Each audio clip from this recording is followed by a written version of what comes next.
Yo, it's your boy Ryan, Northwest Sports Fanatics, back at you with a new video. Today is Tuesday, April 15th, 2025, with your boy Ryan and the Northwest Sports Fanatics. Make sure you guys subscribe to the channel. Smash that like button either now or on your way out. Donate to your boy if you can. Cash App $ ORIONNWSF or the YouTube Super Chat right here. We got the Seattle Mariners versus the Cincinnati Reds. First pitch is going to be here in roughly 4 to 5 minutes. So let's cue up the music, take a look at the thumb, and let's get into the starting lineups. Happy Tuesday, everyone. And on the thumb on the left is our stud, Julio Rodriguez. And on the right, Cincinnati's got a stud of their own, Elly De La Cruz. Now let's get into the starting lineups here first for the Seattle Mariners.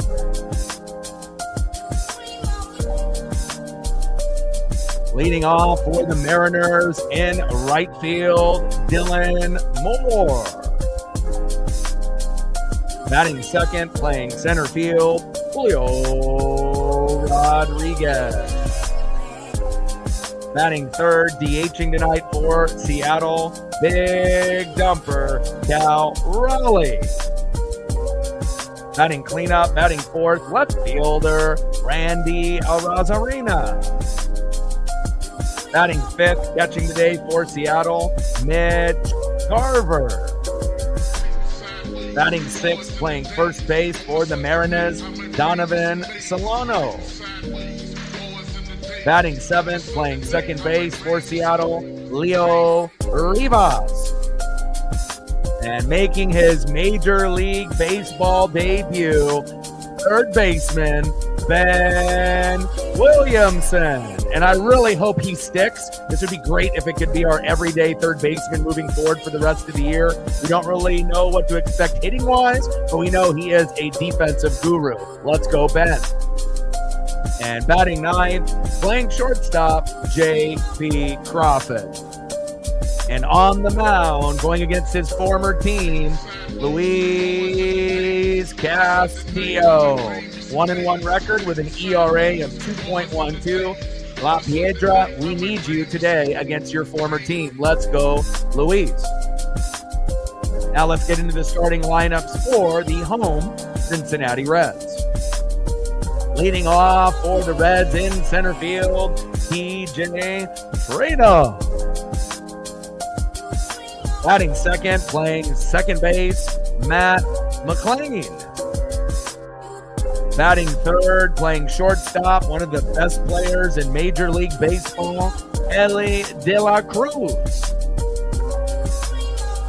Batting fourth, playing left field, the former Dodger, Gavin Lux. Batting fifth, DHing today for Cincinnati, Austin Hayes.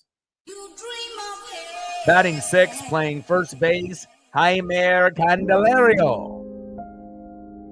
And batting seventh, playing first base, Christian Encarnacion Strand. Batting eighth, playing right field, Jake Fraley. And batting ninth, catching today for the Reds, Jose Trevino. And on the mound for the Cincinnati Reds with a 2-1 record, an ERA of .96, Nick Lodolo. Let's go Mariners. Should be a competitive matchup. We got two games here, in the afternoon at 3:40 Pacific, and then on Thursday they play at 9:40, which is going to be one of the earliest games that you're going to see on this channel. But I will wake up early, take Paisley for a long walk, and we're going to do all three games. And then Friday we travel to Toronto. We're going to be on Apple TV Plus in the evening against Vladimir Guerrero Jr. I'll watch the Mariners on Saturday and Sunday, and obviously we know it's WrestleMania weekend as well as Easter, but we're going to do WrestleMania Day 1 and Day 2 over the Mariners and the Blue Jays, and I think most people would understand. WrestleMania is going to be huge, and I'm going to make sure I get home after visiting family on Sunday for Easter just in time for the broadcast. Let's go, baby.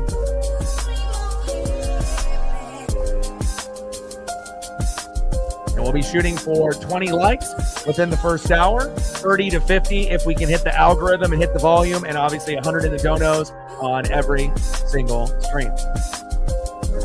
Let them know. Go M's.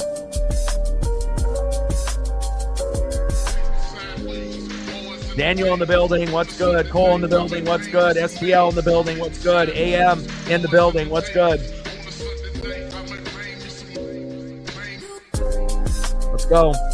And I'm going to keep the good luck charms going. You know, ever since we ended up busting out the Ken Griffey Jr. bauble from a Mariner giveaway at a game that I went to based off the 1989 Upper Deck rookie card, which is very iconic. We haven't lost.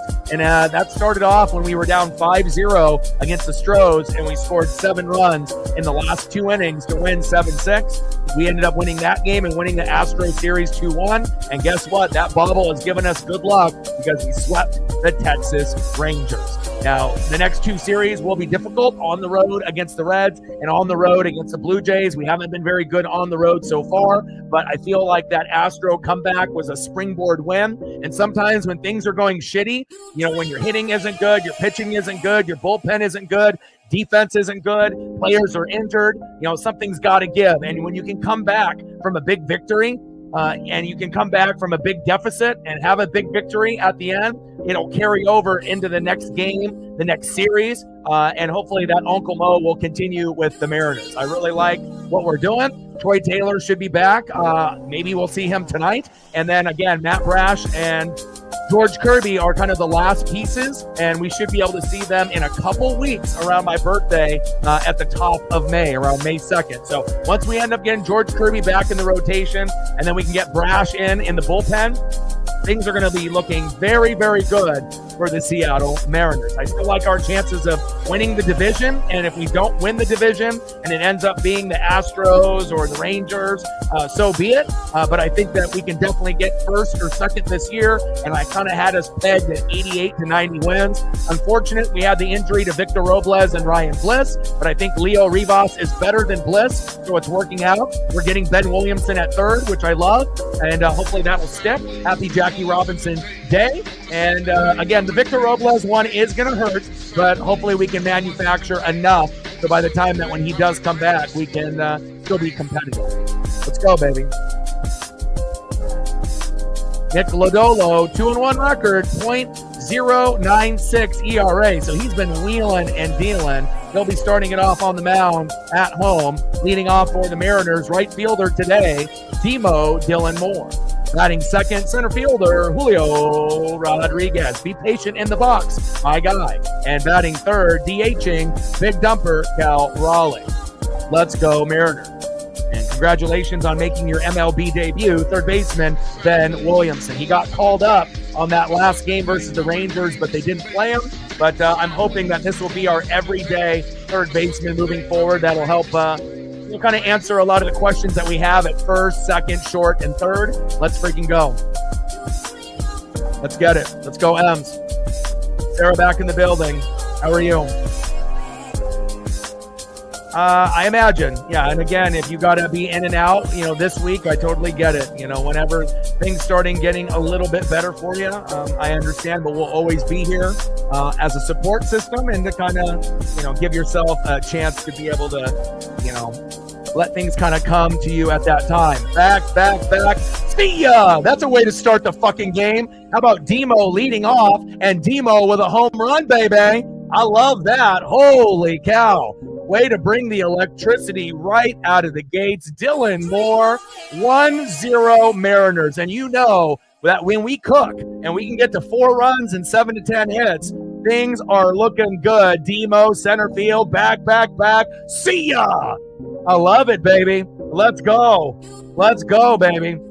Hell yeah. Reflect with a 3. Appreciate you. Every dollar counts. Stacks on stacks, racks on racks, and a little Cactus Jack bang bang. And you couldn't have asked for a better start. I mean, we would have been totally happy with a single, a double, triple. You would have saw me go a little crazy. But a homer?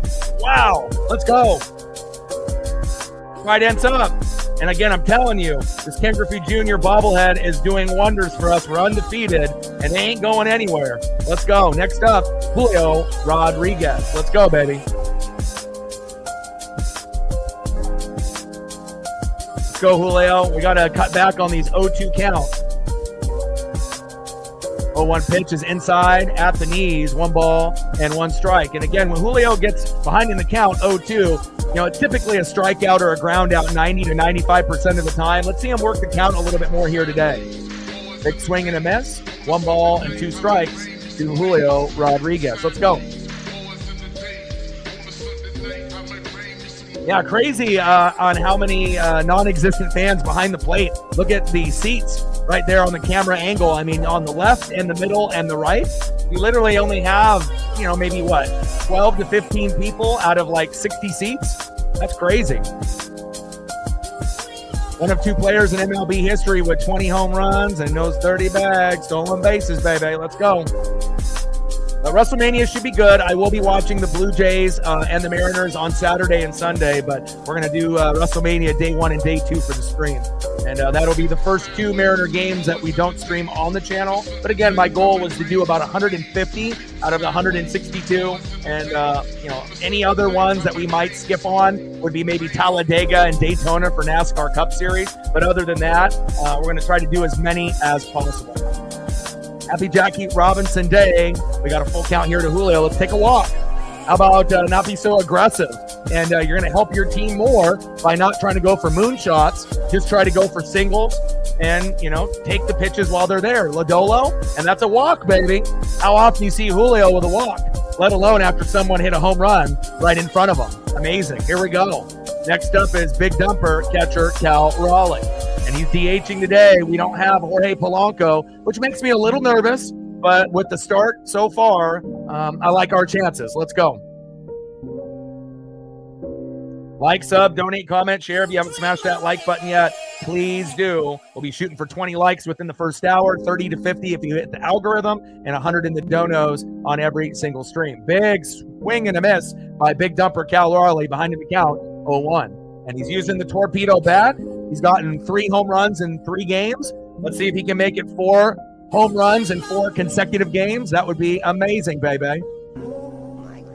Big swing and a miss, but he's going to have to start off by at least swinging from the right-hand side, his weak side, and then as they bring in the bullpen, maybe we'll get a left-handed swing, and maybe that's when we're going to get our home run. I'm not sure if we're going to get it from his right side. Not that he's not capable, but there's a little bit of a drop-off from his right side to his left, being a switch hitter. Check swing, did he go? Wow, unbelievable shitty call there on Cal. I don't know about that. Highly doubt that he went around. Let me see. Oh, he did. Never mind. Original camera angle, I thought no way in hell. Secondary camera angle, yep, he went around. 2 away. Unfortunate. Come on, Cal. Next up, left fielder, Randy Arozarena. Randy popped up. Center field, and that will be 2 away. Next up, for the Mariners, catching today for Seattle, Mitch Garver. Let's go, Mitch.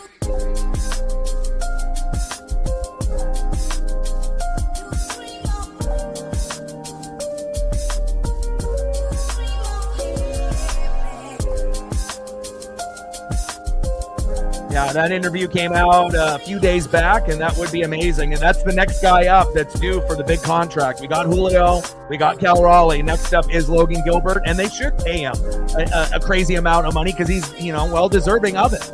But we'll see, if the Mariners understand that that's, kind of the core, Julio, Cal, and Logan Gilbert. And those are the 3 guys that probably have the best chance of being Hall of Famers one day. And right now, Logan Gilbert and Cal Raleigh are probably ahead of Julio. But again, consistency at the plate, will definitely help those guys from being necessarily good players, all-star players, and then maybe one day considered elite or possible Hall of Fame.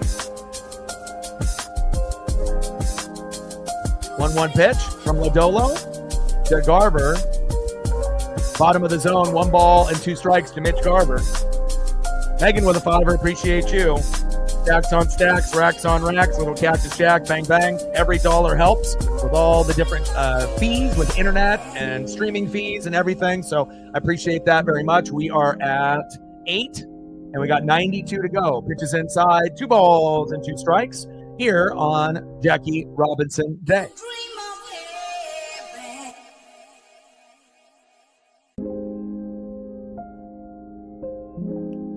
Let's go, baby. Let's go, M's. Trident's up. We need to start off with a dub.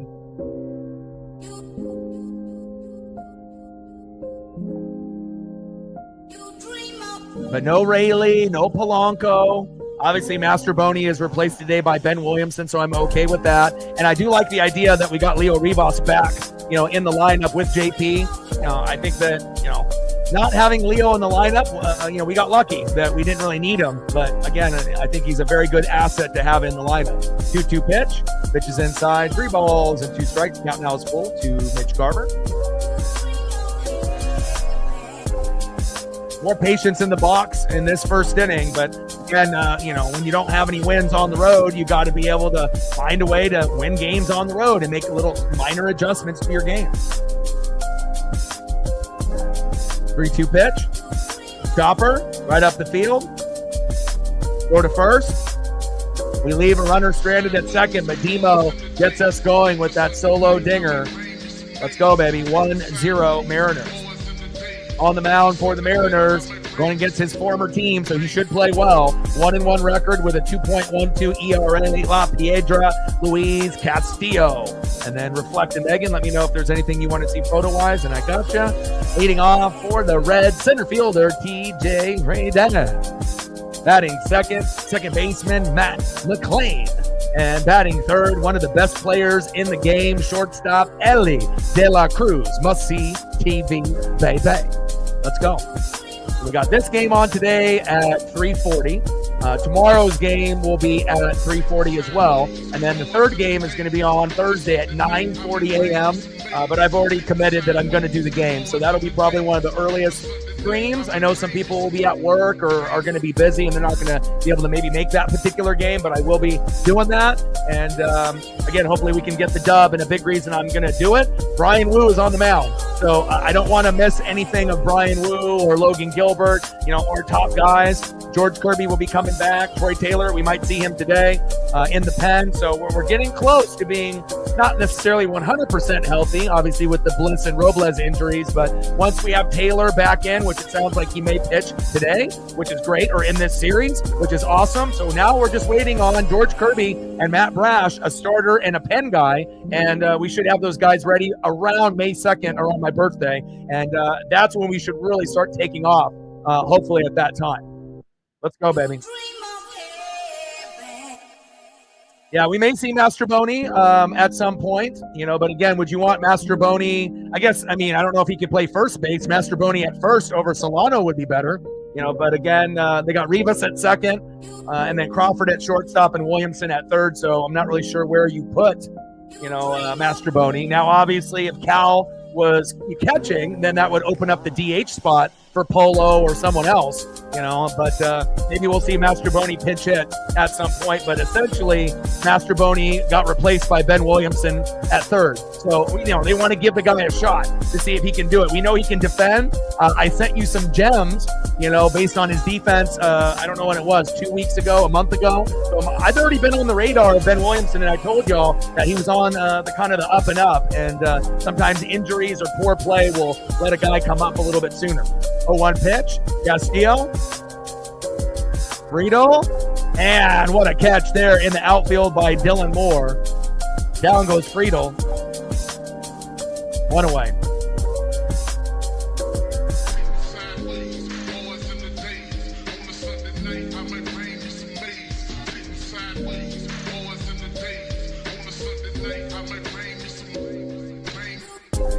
Down goes TJ.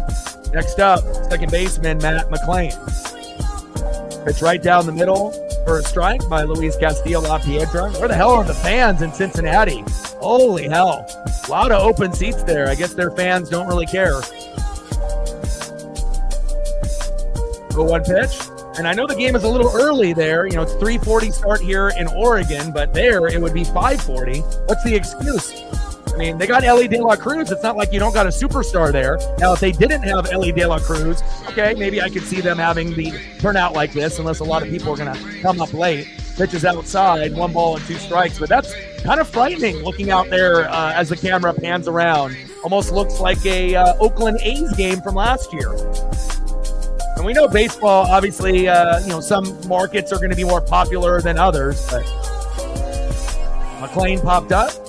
Barber is there, waves everyone off. There we go. 2 away, or 640.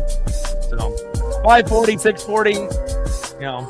No, it's and it's late enough where they should be there.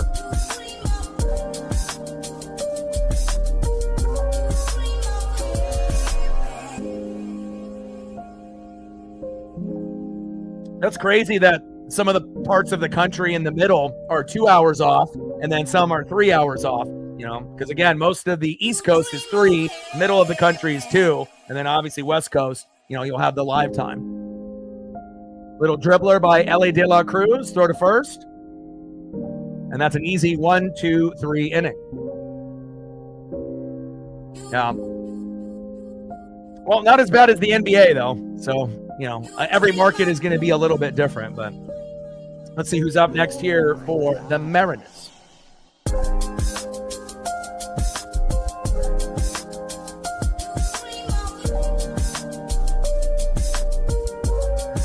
Well, they don't got to be the Yankees for people to show up and support.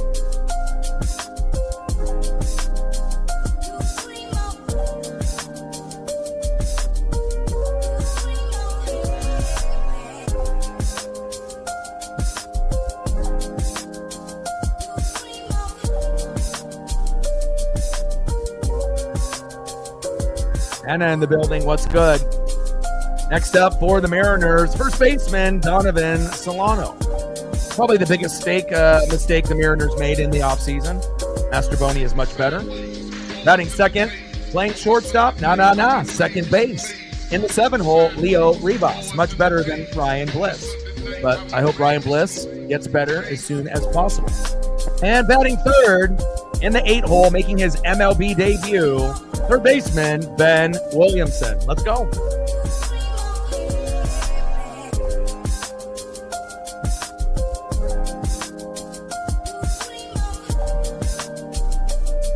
I know I saw an article about 5 minutes before the stream that the Kraken are going to lower prices to get more fans kind of engaged, because not everyone can afford the tickets and whatnot. And, especially if you're not really a good team yet, it's going to be hard for people to commit money to a team that's not even close to being a playoff team yet. So that's kind of a good thing to see, but, we'll see how much lower the tickets go. 1-0 Mariners with a top of the first inning solo jack by Demo Dylan Moore to give us the 1-0 lead. Nick Lodolo on the mound. First pitch, Solano popped up. Wow. L.A. De La Cruz running from short all the way to left field to make that out. The athleticism is uncanny. 1 away. Next up is second baseman Leo Rivas, who's typically very patient in the box, a great base runner. He's got speed, and he's got good baseball IQ. We're really rooting for Leo to keep it going.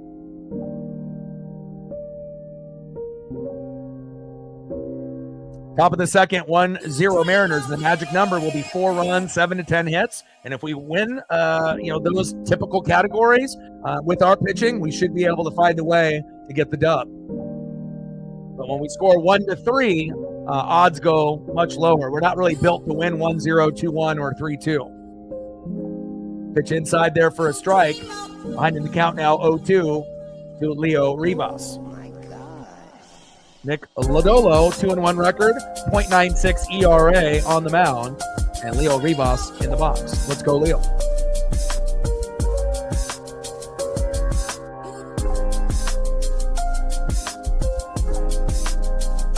Pitches inside, 1 ball and 2 strikes. It sounds like when we go to the Toronto series, there was rumors that they were going to go with a 4-man rotation since they sent Luis F. Castillo down to AAA as well as Emerson Hancock. But I think that's going to strain too much of the guys. So they are more than likely going to bring Emerson Hancock back up in the Toronto series. I don't know if I like that or not. Hopefully he'll be better than giving up 6 runs in the first inning, and he got sent down right after that. So as long as he's better than that, but I definitely have my worries. Lodolo, nice pitch there to Rivas. Right down the middle. Got him. 2 away. And here we go, making his MLB debut in 2025, third baseman Ben Williamson. Let's go, Ben. We know he's a great defender at third, but can we get enough out of the bat out of him as well? Let's go. Let's go, Ben.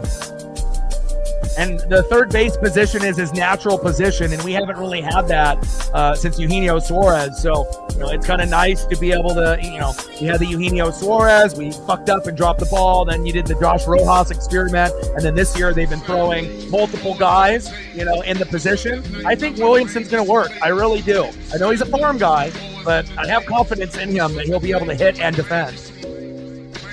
Fouls that one off, behind in the count 0-2. But he's definitely a wizard with his glove at third. You're going to see some eye-popping plays. Let's go, Ben. 0-2 pitch.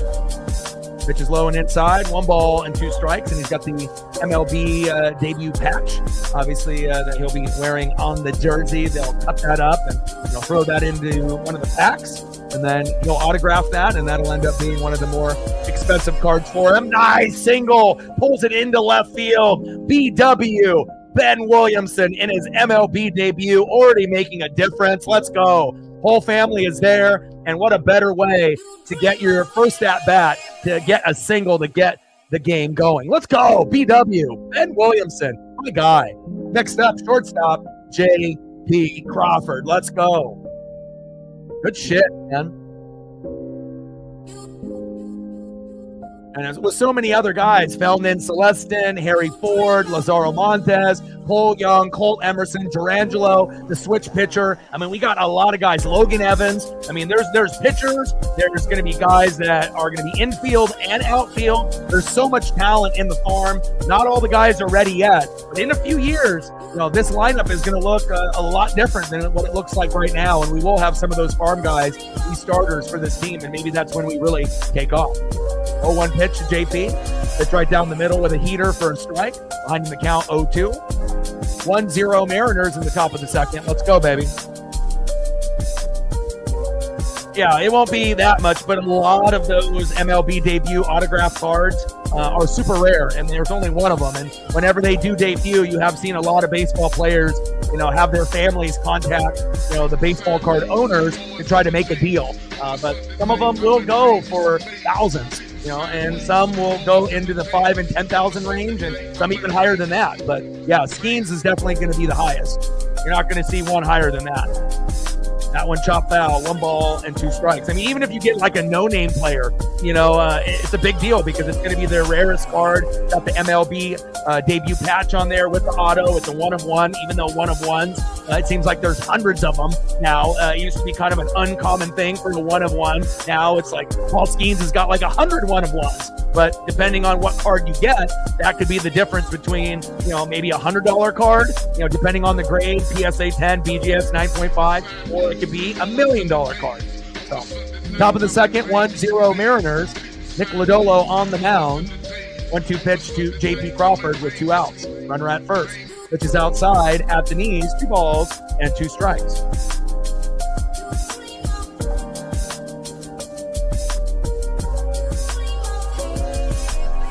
Saw an interesting stat reflect on payroll for offensive linemen based off team. It'll shock you. Little dribbler towards third, foul. And obviously they had Seahawks and the Ravens at the bottom, with the payroll. But believe it or not, guess who was right next to them? The Buccaneers. But that shows you if you know how to draft well, then again, those guys deserve more money. But we got one of the best offensive lines in the game, and we're like bottom 3, bottom 4. So again, some people are not willing to spend, and others are willing to spend, but they are trying to maximize those dollars in every position. And if you draft well, it makes a big difference on that opening salary instead of having to pay someone the big bucks after they hit their rookie deal and after that. There we go. Nice base knock by J.P. Crawford. I like the start that we're getting here, and especially at the bottom end of the lineup here with Rivas, Williamson, and then J.P. Crawford. Let's go. And I've always felt when Leo plays, J.P. plays better. When Leo's out of the lineup, JP's kind of hit or miss, and I think he's found his partner in crime, his Bonnie to his Clyde. Next up, right fielder Dylan Moore. Runners on the corners on first and third. Let's go and get an RBI, Demo.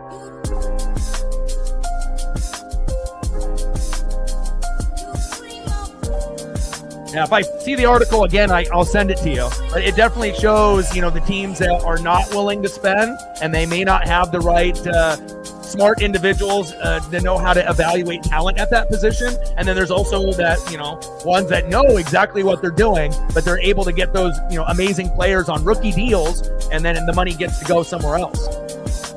Pitches inside to Demo, 2 balls and no strikes. But I didn't think that the Buccaneers were going to be right there towards the bottom on payroll. And it's not that they don't want to pay those guys, but 2 different scenarios, based on some of those teams. Very interesting. I'm always looking at things like that. 1-1 pitch. Pitch is low and at the knees into the dirt. 2 balls and 1 strike from Nick Lodolo to Demo Dylan Moore. 1 for 1 with a solo dinger. And here we go. Demo, hot as ever, baby. Single to left. Williamson scores. Crawford to second. 2-0 Mariners. Telling y'all, baby. We turned that corner. That springboard win. Coming back from 5-0 against the Astros. We won the series, scoring 7 runs in the last 2 innings, winning 7-6 against the Stros, winning that series 2-1, sweeping, getting the brooms like I'm Harry Potter against the Rangers, and now a nice 2-0 lead against the Reds. Let's go. That's what I'm talking about, baby. Demo, bringing the electricity. Yes, sir. Next up, Julio Rodriguez. Let's go. And on top of that, Nick Lodolo, 2-1 record, 0.96 ERA. This guy doesn't have an ERA of 5, 10, or 11, and he's got a good record. He's not 0-3 with an ERA of 10. He's actually one of their better guys this season. So that's what makes it even so much more rewarding and surprising. Let's go.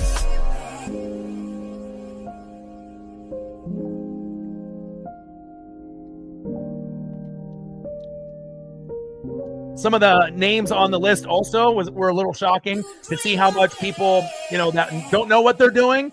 And, obviously like with like the Panthers and the Giants that were like top in payroll and O-line. But if you're signing guys in free agency and you're wasting money and, maybe those guys are overpaid, then, you're spending too much money on a particular position where maybe you need to be, looking somewhere else. And obviously offensive line, arguably is one of the most important positions, but again, getting players that fit to the team and not overpaying, that's a whole nother story. It's always better to be able to draft within rather than get a free agent. If you draft and you draft correctly, it could pay dividends. But if you draft wrong, that could set you back a couple years. 2-0 Mariners, top of the second with runners at first and second. Next up is Julio Rodriguez. Which is inside at the knees, 1-0 count, and a walk in the first. When's the last time we said that about Julio getting a walk? Normally it's a strikeout right in the beginning. 1-0 pitch. Pitch right down the heater for a strike. 1 ball and 1 strike from Lodolo to Rodriguez.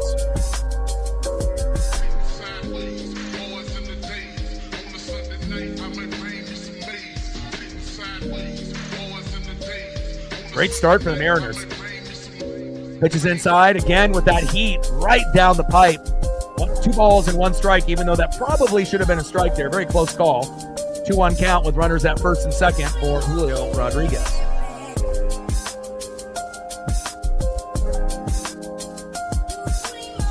And Julio pops up. Should be in left center. 2 Reds players converge on it, and there we go. We leave a couple stranded, but that's okay when you're bringing guys home and you have an early home run. Let's go to the bottom of the second inning, 2-0 Mariners. 2 runs, 4 hits. We're already halfway to our goal. We need 4 runs, 7 to 10 hits, and that's why we're up 2-0. Let's go. Fantastic start on the road. And we need to be able to start winning games on the road. We haven't been able to do it yet. Next up for the Reds, the former Dodger left fielder, Gavin Lux. Batting second, DHing for the Cincinnati Reds in the 5-hole, Austin Hayes. And batting third, first baseman, Jaime Candelario. Let's go Mariners. Let's go Luis.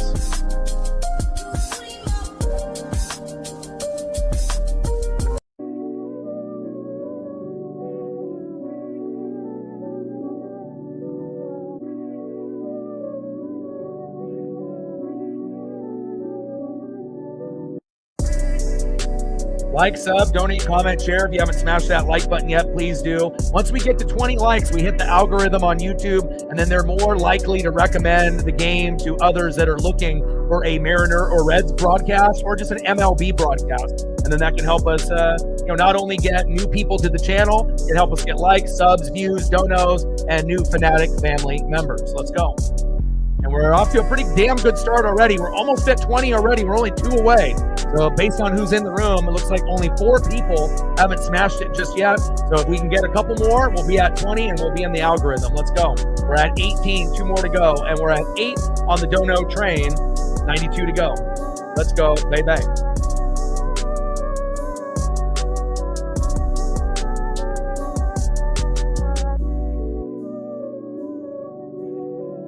Let's go, Mariners. Trident's up. Luis Castillo, first pitch right down the heater for a strike. And, Luis looks like a different pitcher this year. When he first came over from the Reds in 2022, when we had, obviously Cal and Julio and those guys, coming in, he was pretty good. He was actually one of the key components that helped us make the playoffs for the first time in 20 plus years. But then statistically and analytically, he got progressively worse and worse in 2023 and 2024. But here in 2025, he's starting to look kind of like the guy that we first brought in. And I know he's going to have some games where he looks good and other games where he gets ripped apart. But so far, early part of the season, Luis has been pretty magnificent. Let's go, baby. And as long as he doesn't give up 1 to 3 runs within the first 2 innings, he's going to have a pretty good outing. JP Crawford, throw to first, and safe at first. Wow. Why do we have Donovan Solano at first base? Huge mistake. Why is this guy even on the team? Send him down to AAA. Holy hell. We should have Luke Raley at first at least. My God. This is a routine play to JP Crawford off a one-hopper. JP with the one-hop.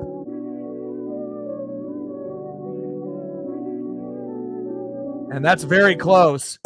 Kind of a bang-bang play at first. Yeah, not a very good throw by JP. I agree to that as well. Should have had a little bit more arm strength, based on the location. I'm not sure a one-hopper is really ideal there, but pitch is low and outside, 1-0 count from Castillo to Hayes.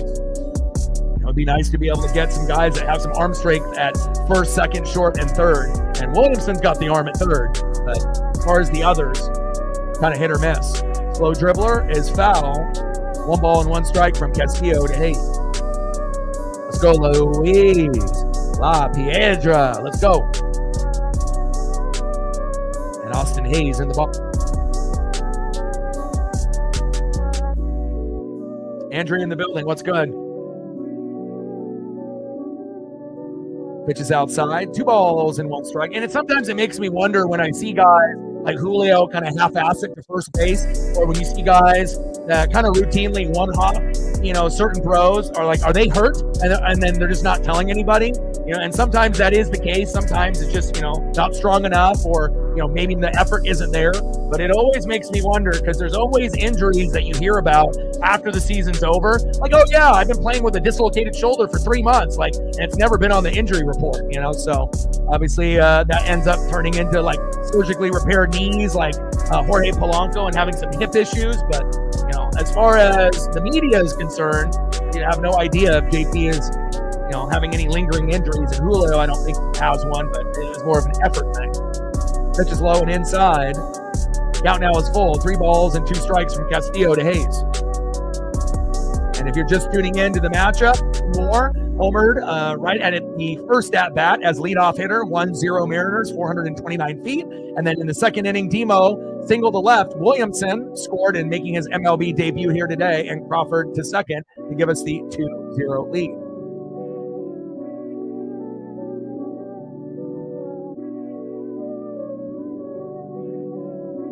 Eric in the building. What's good? Go M's. Trident's up. Andrew is liking the good early results, and I think everyone here is as well. When we score early and often, and we get to 4 runs, 7 to 10 hits with our pitching staff, we're going to win 90% of the time. We're not going to lose that often. with Castillo and Kirby, and when he comes back, Gilbert, Wu, Miller, again, there's not very many teams that can match up, pitcher for pitcher. Now, of course, if we have like Luis F. Castillo or Emerson Hancock pitching in one of the spots, we're going to probably lose that game unless we, get 5, 6, 7 runs in that particular game, because they're going to give up 4, 5, 6, 7 runs. So far, so good. There we go. 1 away. Next up is Jaime Candelario. First pitch to Jaime. Bottom of the second, runner at first with 1 out. Jaime Candelario in the box. Luis Castillo on the mound. 4 runs, 7 to 10 hits. So that's the magic number for every game for the Mariners with our pitching staff. And if we hit that, when we at home especially, foul ball. Solano with a good reaction time. And obviously there's going to be games where it's going to be, a duel where maybe pitching is a little off for both, and it ends up being one of those like 7-6 kind of games or 8-7. But you're not going to see that often with the Mariners. Like for any game that we end up putting a 7-6 score up, there'll be probably quite a few games that are 4 runs or less. But as long as we get the dubs, that's all that matters, especially on this road trip in Cincinnati and then next in Toronto. They're going to be very crucial to the success for us.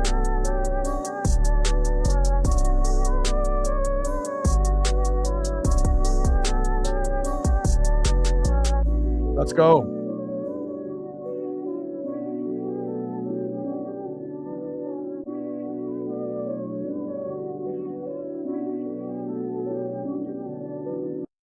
Bottom of the second, 1 out, runner at first, 3-1 count to Jaime Candelario. Ooh, from Everett, nice. Popped up. Count now is full, 3 balls and 2 strikes.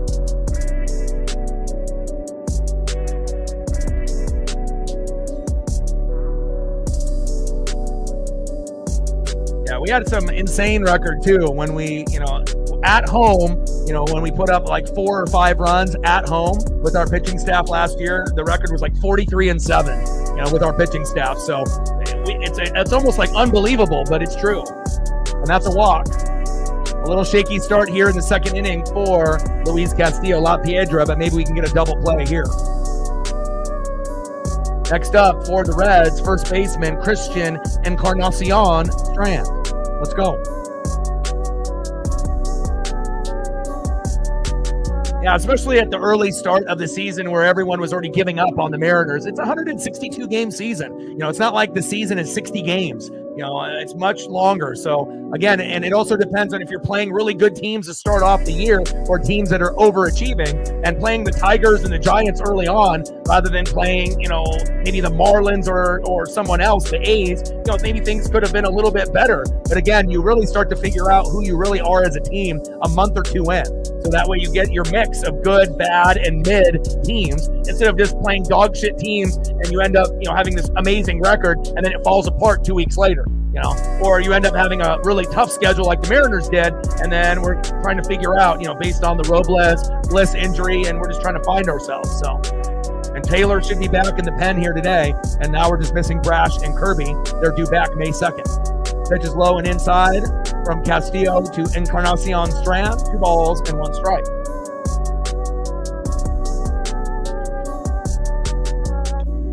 But beating up Houston and beating up Texas, the Astros and the Rangers felt damn good, and hopefully we can do the same here against the Reds and the Blue Jays. Big swing and a miss, 2 balls and 2 strikes. And like I said, I feel like the swagger and the vibe and the aura changed in that Astro game when we were down 5-0, came back and scored 7 in the 8th and 9th and won the game 7-6. I really think if we would have lost that game, we would have maybe gotten swept by the Rangers or only won 1 game. So it really does show you that Uncle Mo does exist. The momentum is real. And big swing and a miss. Encarnacion Strand, see ya! 2 away. And again, sometimes coming back and having that springboard comeback and that springboard win will carry over not only to the next series, but it could be for multiple series. Next up, right fielder Jake Fraley. 171 average, no homers, 1 ribby. We should be able to get him out here. They had Fraley as a leadoff hitter last year at certain points of the 2024 season. And again, we have been a little shaky with our pitchers, with Miller and Wu and Castillo in the first 2 innings. You know, as you guys remember, Miller had bases loaded, but we didn't give up too much. Same thing with Wu. And when you can find a way to kind of get out of jams early, it really does build confidence for our studs there on the mound. Little line drive. There we go. Nice place. Woo! I like it. Solano tagging first. End of the second inning, 2-0 Mariners. Trident's up. Let's see who's up next here for Seattle. Next up for the Mariners, 0 for 1 with a K, DHing Big Dumper Cal Raleigh. Batting second, left fielder 0 for 1, Randy Arozarena. And batting third, 0 for 1, catcher Mitch Garver. Let's go, Evs.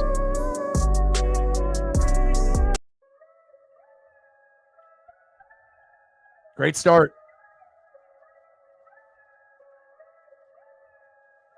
You know, and again, I think that if we would have lost that Astro game, you know, we could have gotten swept by the Rangers, maybe 1-1, but that would have been a real deflating, you know, because we didn't do anything that whole game. First inning, second inning, third inning, fourth inning, fifth inning, sixth inning, seventh inning, and then, you know, the Mariner Moose came out, the Griffey bobblehead came out, and then we found a way, so. Gingerbread Man. See ya!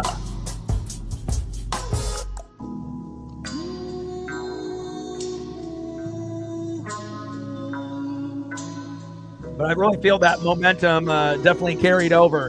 And, you know, anytime you can end up beating the Astros or the Rangers, you're feeling pretty good. Obviously, Angels and A's are going to be much better this year than last year.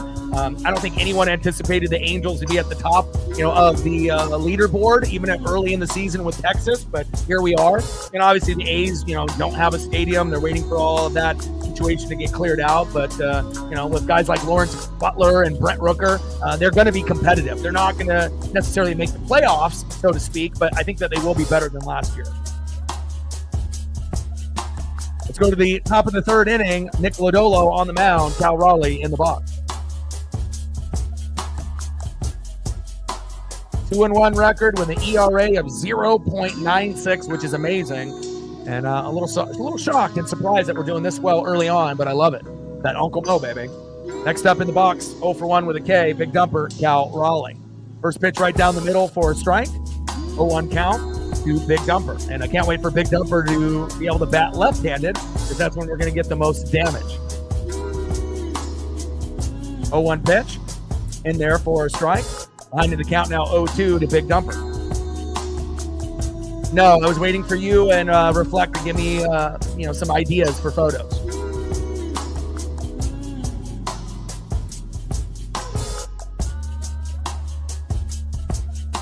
Yeah, 0% chance for the Pats to make the playoffs next year. 0. New coach is great, you know, to try to build the, you know, chemistry in that locker room, but they don't have enough weapons, offensively or defensively. Cal laced it all the way to left and just foul.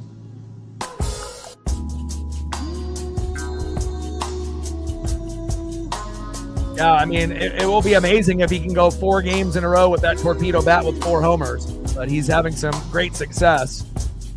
And again, from the right side, he can hit home runs, but I feel like from the left, it's just a little, you know, the strong side. You know, he's going to be a little bit better, but he is actually statistically a little bit better from the right side than guys that typically are really strong on one and suck at the other. He's actually pretty good from both, but there is a difference between left and right. 1-2 pitch. And that's a big strikeout on Big Dumper, Cal Raleigh. 1 away. Next up, left fielder, Randy Arozarena.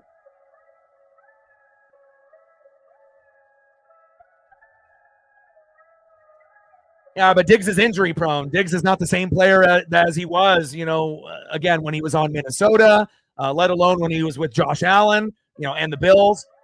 You know, he had some games where he was decent, you know, with the Texans, but then got injury prone, and he's more of a me guy than a team guy. Will he make Drake May better? Yeah, he will, but that's not going to lead them to the fucking playoffs, my guy.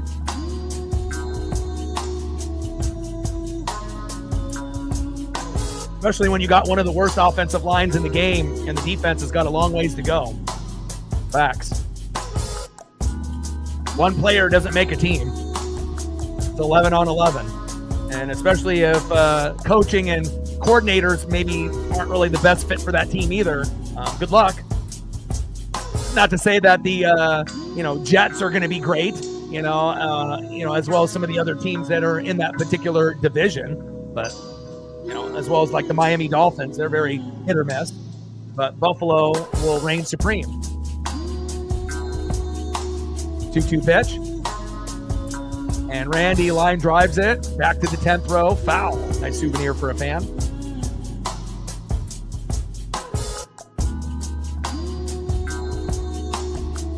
But if you don't really have reliable running backs, you have a shitty offensive line, you don't really have a whole lot of weapons to work with, defense is suspect, good luck. Popped up. 2 away. Down goes Randy Arozarena. Next up, catcher Mitch Garver, 0 for 1. Let's make it 1 for 2.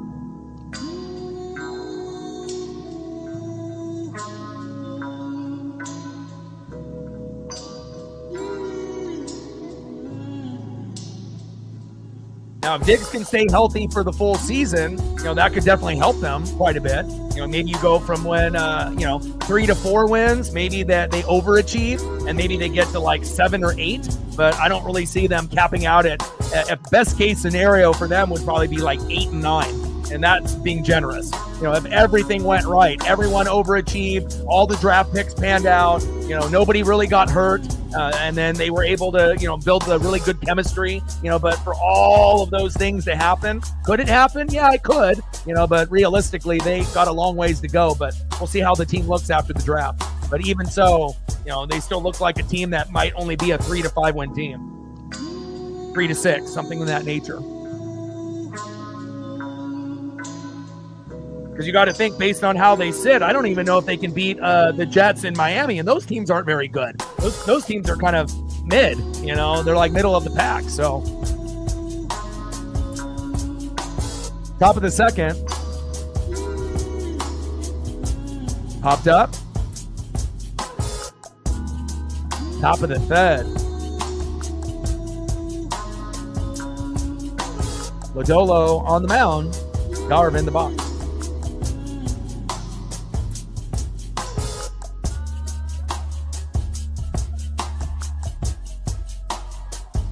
Two balls and 2 strikes. Yeah, I think realistically, Hawks probably won't make it. The Rams will more than likely be the best team in the division. Niners will probably be second. Seahawks could get third, and then Cardinals fourth. I don't think the Cardinals will surpass Seattle. Even with some of the losses with DK and Lockett and Geno, they should still be able to, outdo them. But even with the Niners in a little bit of a rebuild, they may not be able to, get past them. It'll be interesting, because it seems like, Seahawks are a little bit, different. Niners are on a rebuild. Cardinals, we'll see if they can catch up to the Seahawks and the Niners, and then the Rams should be the best team in that division with Sean McVay. So, the Niners did lose quite a few guys on the defensive side of the ball, and then offensively, they're going to be a little bit different. They're still going to have some of their core guys, but some of the guys have left. So anytime you end up, losing guys that are notable names, whether it be, Talanoa Hufanga, who's no longer there, and when you're looking at like Debo and, they always draft well, but it seems like, they're kind of finally, on that rebuild, and they were at the top, the Niners were one of the top teams in the NFC for years and years and years, but after about 4 or 5 years, if you don't end up winning the Super Bowl, eventually, contracts get bigger, players are, want to test free agency, and then eventually you're going to have to rebuild again. Maybe not a full rebuild, but like a slight rebuild to try to get back into playoff contention. So Garver struck out swinging. Let's go to the bottom of the third, 2-0 Mariners.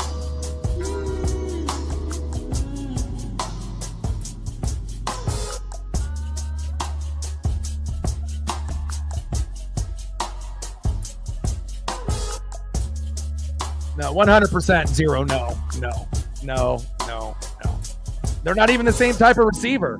Like if you did like AJ Brown comparing it to like DK Metcalf or Mike Evans, that's a pretty good comparison based off body type and the type of player that they are. Diggs is a smaller receiver, you know.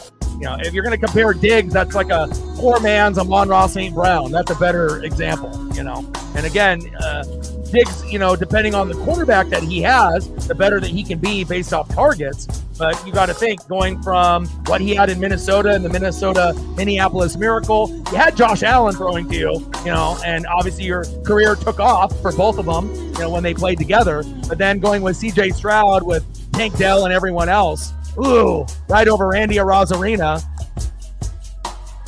Big hit there for the Reds, But again, he won't have as much competition as he had with the Texans and C.J. Stroud, with Nico Collins and Tank Dell, as well as himself. Dalton Schultz at tight end. Joe Mixon at running back. So there was like a lot of people on that depth chart. So it was kind of hard for someone to break out. And it was very clear that Diggs was upset that he wasn't the guy, kind of pouty, and kind of a baby, that Nico was the number one and he deserved to be the number one. So I don't really like players that are me players. I like team players, and Steve Diggs is a me player. Pitches inside. 1-0 count to TJ Friedel. And then a nice base knock there by Jose Trevino. Stand-up double. Popped up by Friedel. Should be a routine play here for the Mariners. Here we go. J.P. Crawford, one away. Down goes Friedel. Next up, second baseman Matt McLean.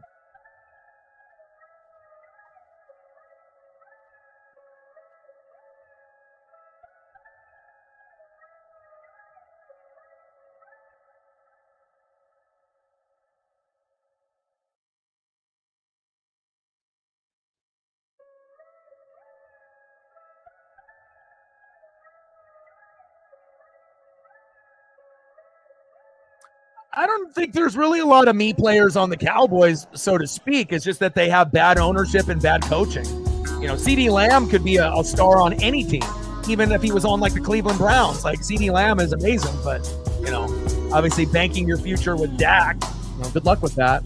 And they don't have the same offensive line anymore. And the defense is definitely getting older. And they usually only have 2 or 3 guys on defense out of 11 that are good. And DeMarcus Lawrence is no longer there. You got Micah Parsons, but Micah likes to take plays off. So, I don't think they have. I mean, Micah might be more of a me guy, but I don't think CeeDee Lamb is really a me guy. Dak isn't really a me guy.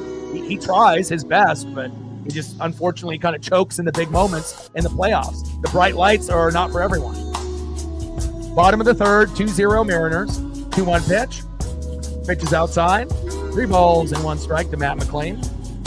Yeah, so I don't think the Cowboys have a lot of me players. It's just bad ownership, bad GM, bad head coaches and coordinators that aren't necessarily the right fit. And maybe the best thing about them is their coordinators typically, offensively and defensively. That might be the bright spot. But if your coordinators are great, but your head coach and your owner and GM stink, then it's not going to really matter.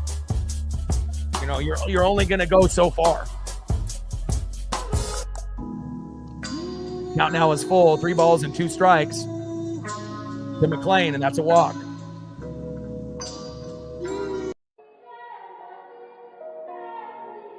Second walk for Castillo. Next up, one of the best players in Major League Baseball, and definitely one of the most exciting offensively and defensively, shortstop Elly De La Cruz. Batting average isn't where it needs to be so far yet early, but he'll get hotter as the warmer weather comes about.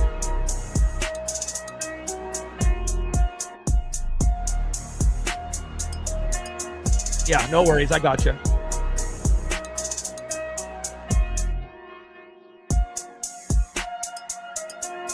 First pitch is low and at the knees. 1-0 count to Elly De La Cruz.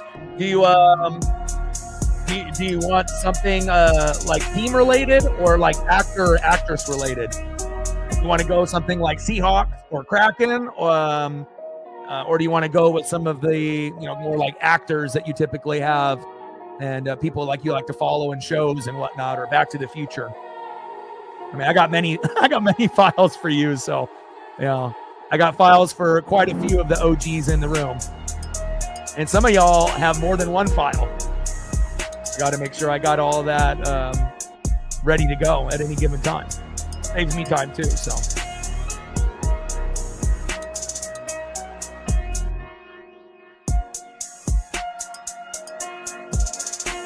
And Ellie De La Cruz flies out. 2 away.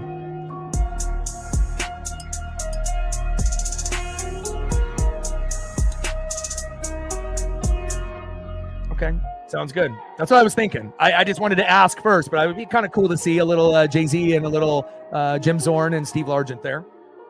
Big out there on Ellie De La Cruz. Next up is the former Dodger, Gavin Lux.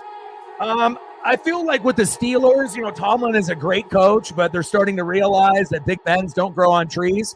And nice out there. And again, they don't know how to evaluate quarterback there. And that is very clear. They haven't been able to do that for a long, long time since Big Ben. Offensive line for them stinks. They have running backs, but, whether it was like Najee Harris, or anyone that you want to kind of throw into the mix, they obviously kind of went with two of the main guys there.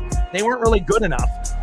Maybe if the offensive line was better, that Harris might have been a little bit better, as a starter. And then again, George Pickens, he's got all the talent in the world, but he's incredibly selfish and lazy, so again, and immature. So when you have a guy that pouts when he doesn't get the ball, but can make those big one-handed Odell Beckham Jr. grabs and score touchdowns for the team, again, it will bring a little bit of excitement for the Steeler fans, but he's so undisciplined and he's so immature, you're never going to get the full potential out of him unless he goes to another team that lays into him and says, listen, you're not going to play unless you listen. And then if he's willing to get to that point and joins a team that has discipline, then maybe he can turn himself into a top 10 receiver every year after that. But if not, he'll just be a top 20 guy that can boom or bust. But when he does get the ball, he's fucking exciting because he's a guy that can score, more than one touchdown in a game. He's got the ability to score 2 or 3 in a game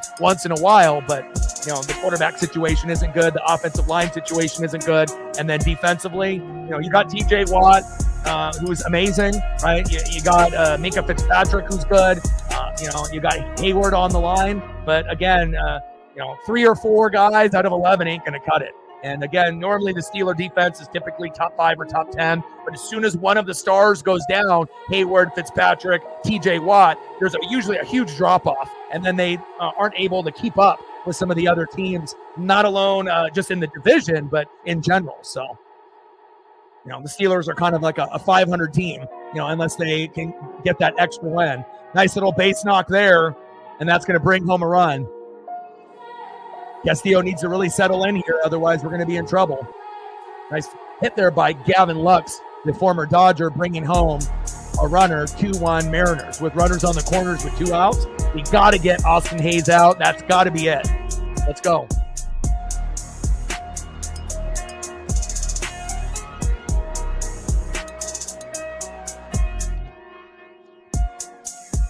Well, I already know where it's going to go.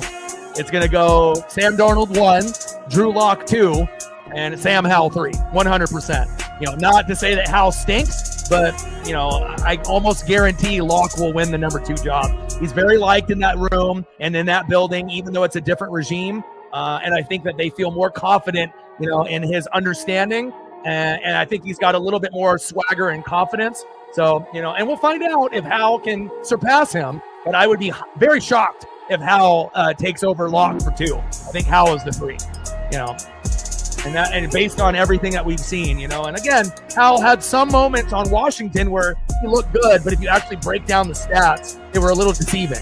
A lot of his stuff was in garbage time. So when the team was already, going to lose by like 20. So, anybody can get their completion percentage up or throw for some garbage touchdowns when you're down already fucking 20 and you're in the game in the 3rd or 4th quarter. So. And another hard hit ball into left field. Holy hell. And now we have a game. We're knotted up at 2. Come on, Luis. Come on, La Piedra. Oh, my. Austin Hayes and Gavin Lux with back-to-back hits doing damage to the Mariners. Next up, we got to get out now. First baseman, Jaime Candelario.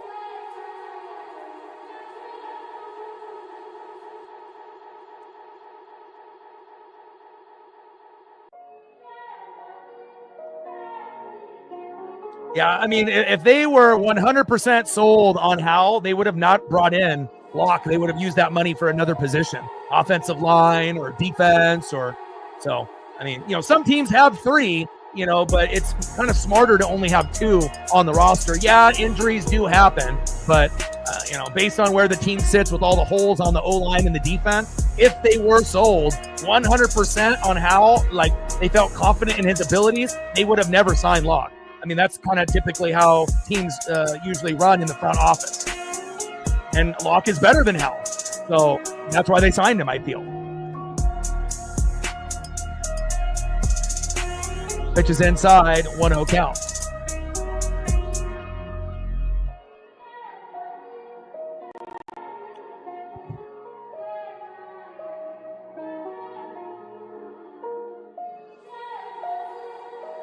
One-0 pitch with runners at first and second, popped up. And that one fades foul. 1 ball and 1 strike.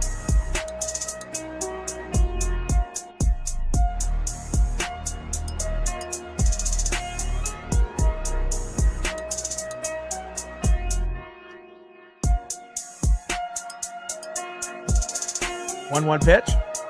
Pitch is inside. 2 balls and 1 strike.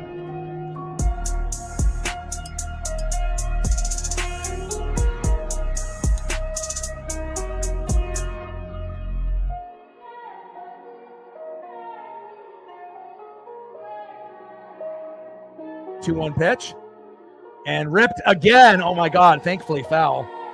My God.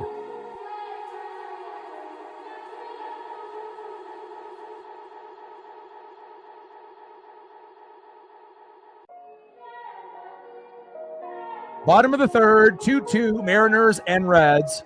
Luis Castillo getting a little shaky out here.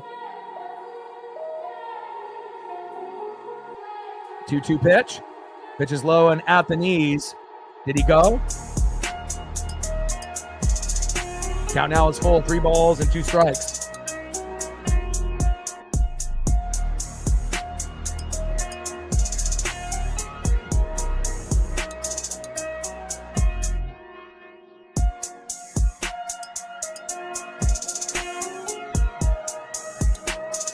Three-two pitch, little dribbler, foul.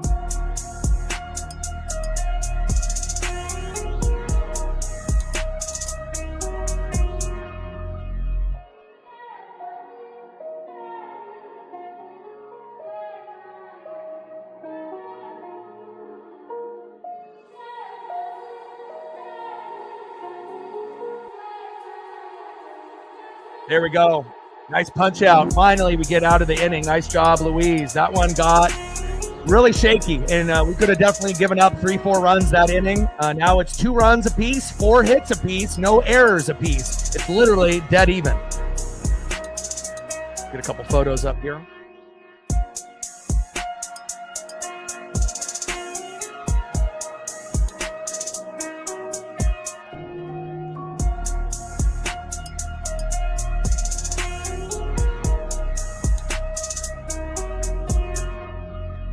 Some more room here.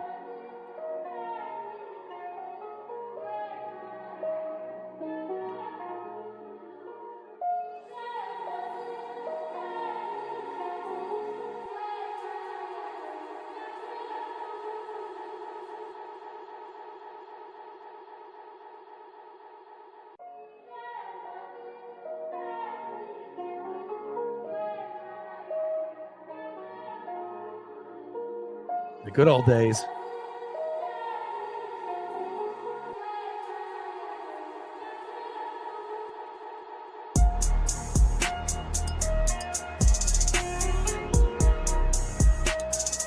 Bottom of the third, 2-2 Mariners and Reds. Let's go.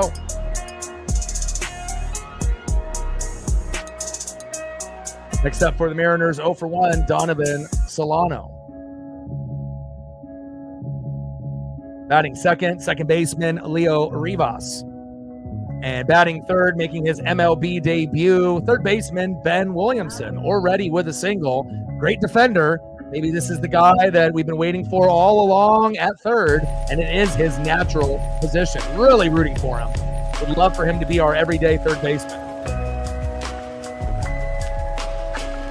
Now, Rogers hasn't been signed yet, because as soon as Rogers is signed, it'll be all over social media. Not that he is, a great player, but he's, obviously, a certain type of figure, some that like him and some that hate him. So yeah, once he signs, that'll be all over socials. So not that, he's really good anymore, but he's a name, but I wouldn't want him on my team. And obviously there's not very many teams interested. Throw to first, one away. Nice play by Ellie De La Cruz. Very polarizing figure with Hollywood friends and whatnot, kind of an arrogant guy living in his own world, but even going to a team like the Steelers and, for trying to be a mentor for a year, what's the point, of doing even something like that, a lot of these teams would rather just go with a rookie, and just see how it goes rather than going with someone that what their ability is at this point. They don't really have a whole lot left. So, hell, I wouldn't even want Aaron Rodgers as my backup. I mean, that's saying something. I wouldn't even want him as my backup quarterback. No, thank you. Sometimes it's just better to, have those guys go somewhere else. Top of the fourth, 2-2, Mariners and Reds.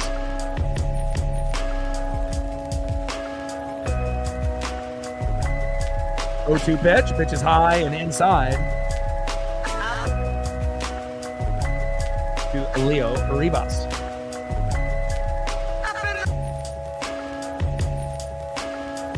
One-two pitch from Lodolo to Rivas. Chopper towards third, foul.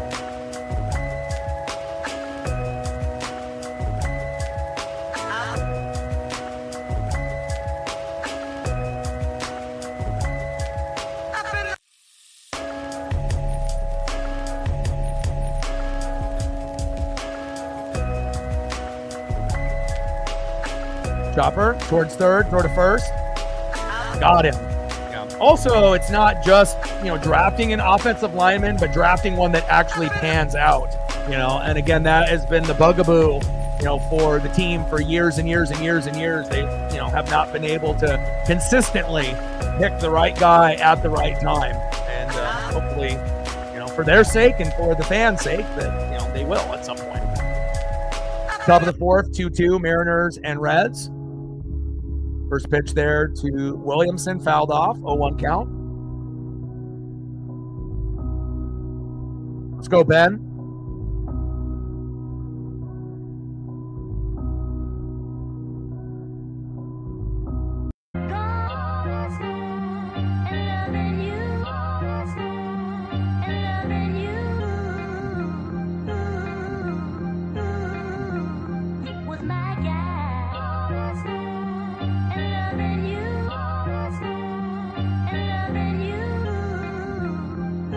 O2 pitch. Pitch is high and outside. 1 ball and 2 strikes.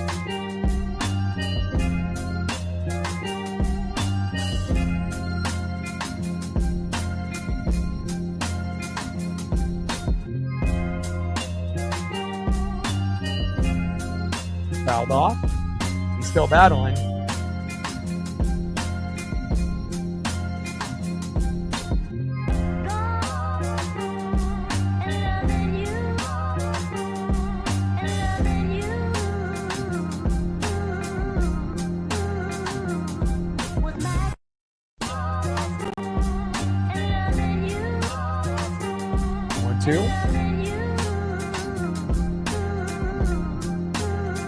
Fouls that one off, still 1-2 count.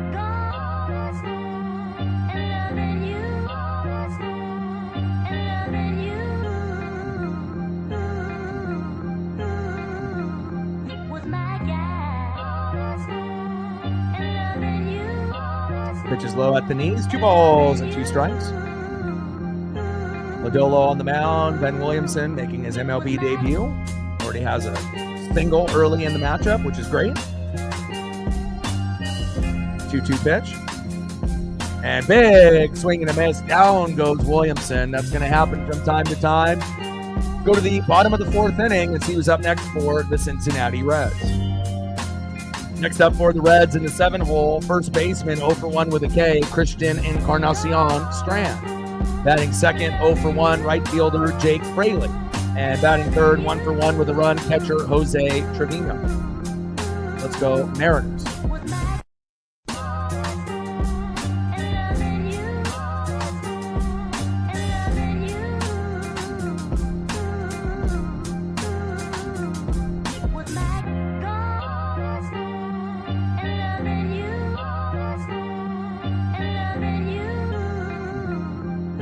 Appreciate you, Megan and Reflect.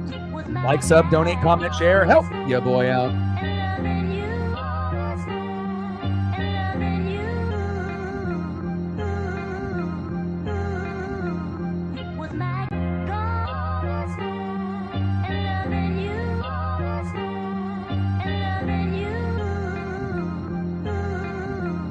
Let's go Mariners. Very even matchup so far here tonight. Would love to start off with the dub. Let's see what La Piedra's numbers are so far. 3 innings pitched, 4 hits, 2 earned runs, 2 walks, and 2 Ks. 60 pitches, 36 strikes, 2.70 ERA. Let's go with Nick Lodolo. What are you looking at with Nick? Nick Lodolo, 4 innings pitched, 4 hits, 2 earned runs, 1 walk, 5 Ks, 77 pitches, 52 strikes, 1.59 ERA.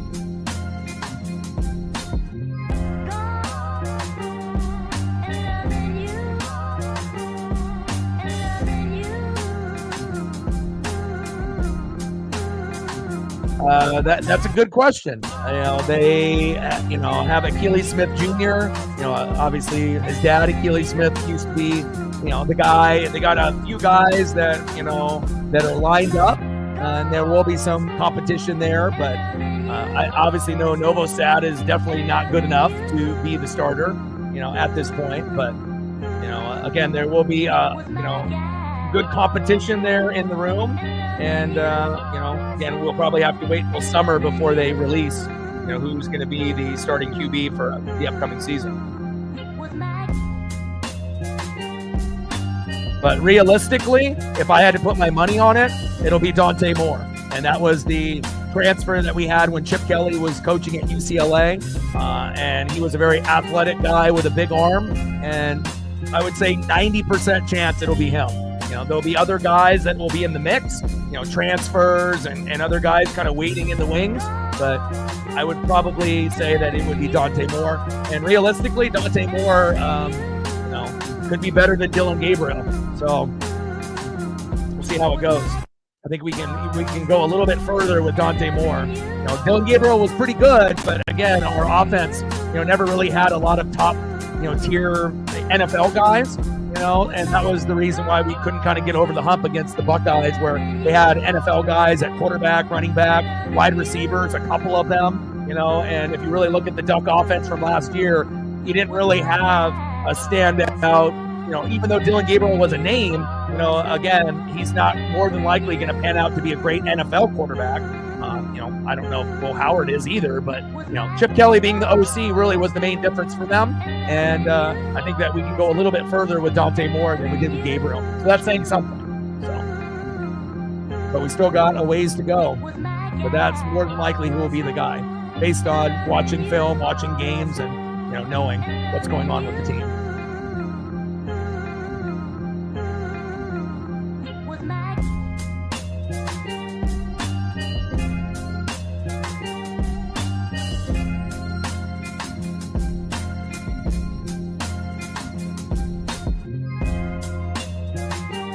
Oh, Castillo. But we did end up getting one of the top receivers, in the nation, literally the best receiver. So if Moore can have that connection, we could have that similar connection that the Buckeyes had last year, with their guys. So.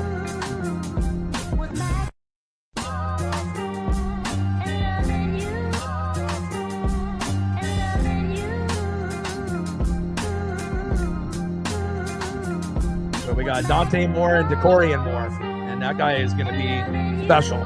Probably one of the best receivers that we've ever been able to get. One of the highest rated recruits ever. We've had guys like LaMichael James and D'Anthony Thomas, and this guy is on that level. So should make a huge difference for the team. I mean, he's ridiculous. His athleticism is insane. Like, the guy can catch left-handed, right-handed, two hands, yards after catch, insane. Just an incredible athlete. Bottom of the fourth, 2-2 matchup here with the Mariners and the Reds. A little bobble there with the flip to Castillo, which is unfortunate. Runner at first with one out, and Jose Trevino in the box. Pitches outside. 2 balls and 2 strikes to Jose Trevino.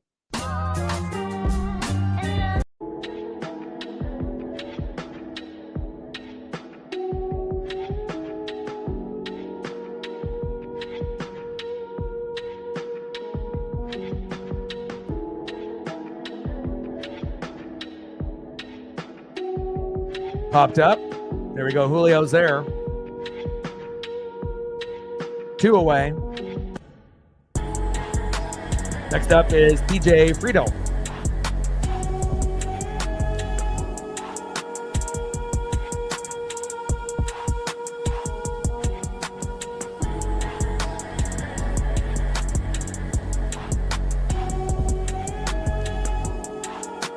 Yeah, Damon Williams is fun watching. Watching him for the Huskies, getting an opportunity to show what he can do.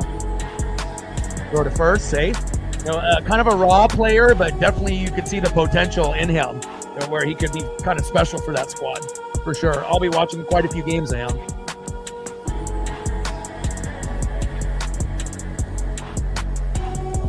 Yes, agreed.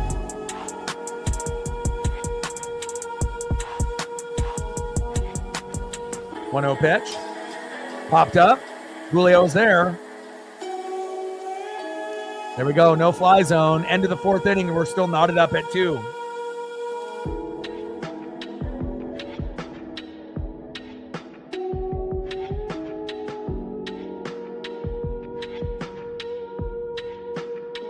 Nice job, J-Rod.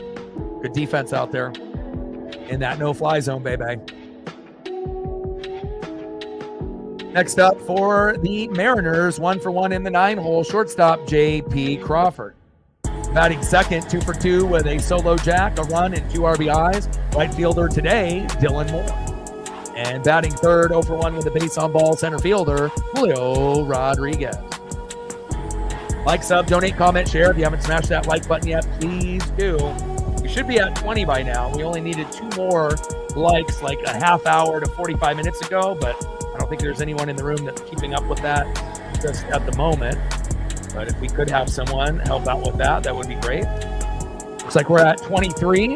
7 more likes. Now we're at 24. 6 more to get to 30. Let's get there. And I believe we're at, 8 on the dono train. 92 to go.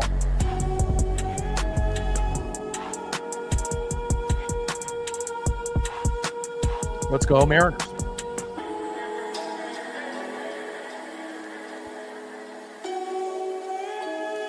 Go, baby. It's always going to be good luck for us. The Griffey Bobble. And I already know what we need on the channel. We need the Moose. Anytime things are getting a little bit lackluster, going through the motions, the other team is starting to come back. I know what we need. We need that good luck charm. Let's go, baby. Good things happen when we show you. Let's go. Top of the 5th. We're knotted up at 2. Let's go, Mariners.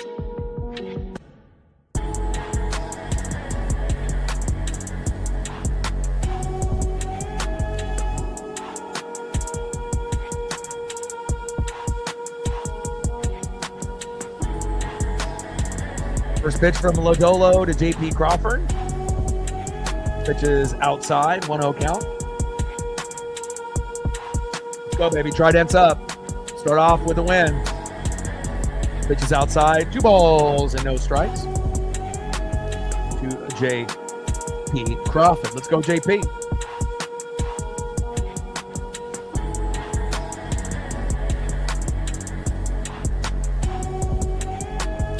Takes a strike. 2 balls and 1 strike to J.P. Crawford. Let's go, baby. We need you.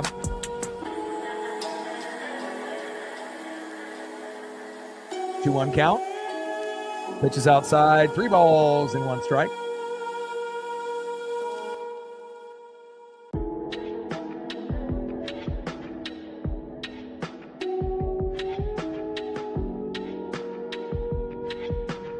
Chop foul.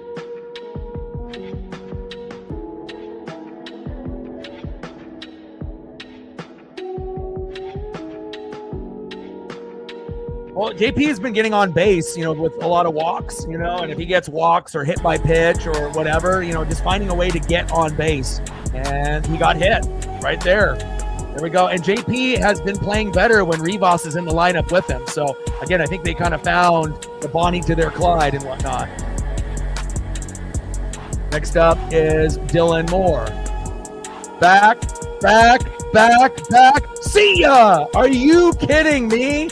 Dylan Moore with 2 home runs. I think this is the first time that we have a multi-homer individual for the Seattle Mariners in 2025. I don't know if this is going to be the leadoff guy moving forward, but holy hell, 3 for 3 day, 2 home runs, and a big one right here. Wow, Dylan Moore, 4-2 Mariners. He's single-handedly trying to win the game by himself. Woo! And that's why it's so important for JP to get on base, either with a walk, a bunt, or getting hit by a pitch, because you never know when that next guy is going to give you that electricity and give you that Mariner magic. Soto, mojo, baby. Let's go, baby. My guy, Demo. And again, when I first saw him, in the leadoff position, I was like, well, that's better than Julio leading off, and it's definitely paying dividends. Tried it up. We put the Mariner Moose up. What happened next? Boom. 2-run jack. I'm telling you, my good luck charms, they always come about at the right time. And it's not like we put the Mariner Moose up 20 minutes ago. We literally just put them up. 2 batters later, bang, here we go. JP gets hit on the elbow. Boom shakalaka, Demo, 4-2 Mariners. Telling you, the bobble is not staying anywhere but the desk. Maybe for the rest of the season. Let's go.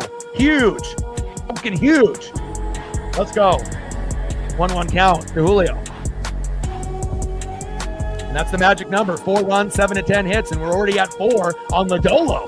We're going to get more. We're pacing for 6 to 8 runs before this game is up. And we might actually get there.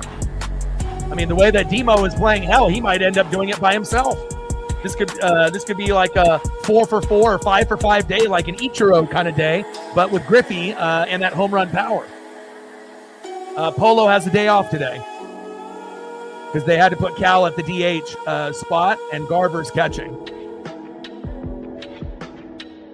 And you know what the crazy thing is? Remember how we were like #1 in strikeouts the last 2 years? We don't have anybody in the bottom 15 to start off the year. So even though some of the batting averages aren't the greatest, we're playing much better than last year, based off the strikeouts, within the first 15 games, 16 games. I mean, we're still striking out a shitload, but not as bad as we were in the last 2 seasons. So, got to be more patient in the box and find the right combination of farm guys and veterans and not be afraid to send guys down to AAA and try new guys out. Lodolo to Cal, dribbler. Oh, bobbled by Ellie De La Cruz and still got him off the bobble. Now, if Cal didn't have that dumper, he probably would have been safe. 2 away. That's okay. We got the Demo homer, so we're all right. Next up, 0 for 2, left fielder Randy Arozarena. But no Polo, no Luke Grayley, and no Miles Mastroboni in the starting lineup. And obviously they had to make room for Ben Williamson. And Leo Rivas obviously deserves a chance to play.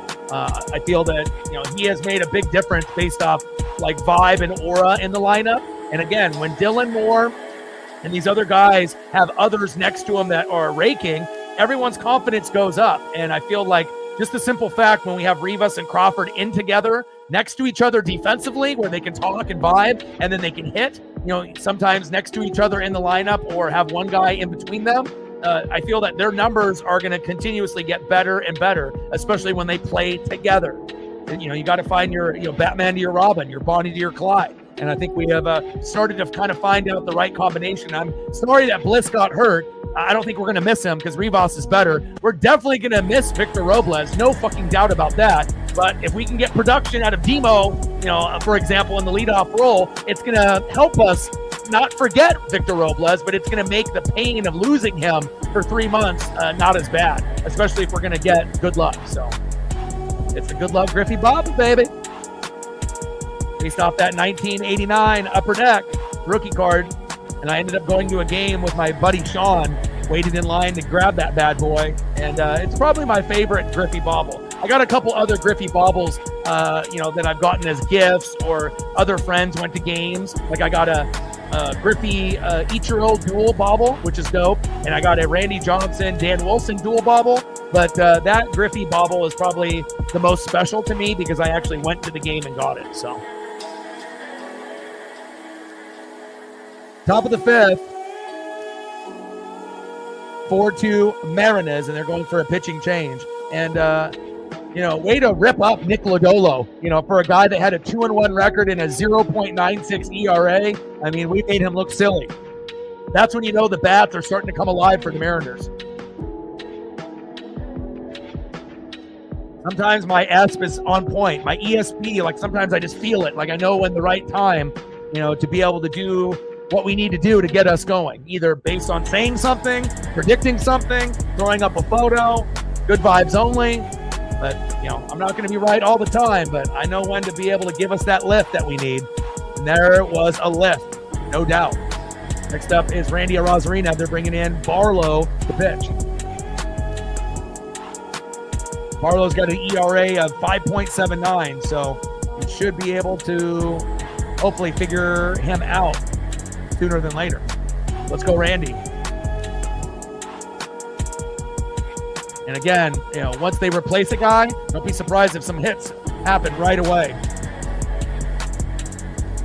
1-1 pitch to Randy Arozarena. Pitches outside, 2 balls and 1 strike. And now we're getting a righty. So that means if Cal can come back up, he can go to lefty, and maybe that's when we're going to get the torpedo bat home run. Now, didn't think he was going to get it from that right side, but he still got 1 or 2 more at-bats from the left if we keep having righties in now. This should really help us here. 2-1 pitch. And there it is, the Randy Arozarena. Hey, he might not be able to hit a lefty, but he's like, put a righty up there. I got you. There you go. Randy Arozarena with a nice little bloop single after the pitching change from Barlow. Trident's up.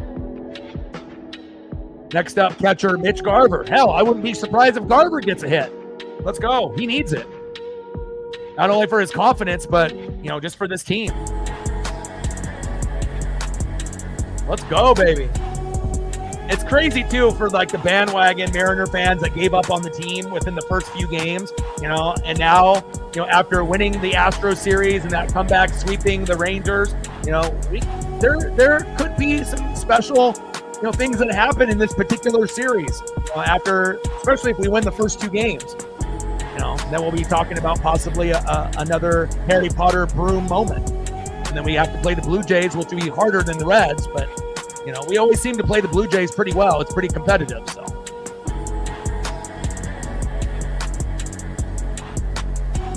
And we have one of the best win-loss records against any opponent against Cincinnati. So, again, winning 2 out of 3 or sweeping the Reds could happen. But we don't want to get greedy and think that far ahead.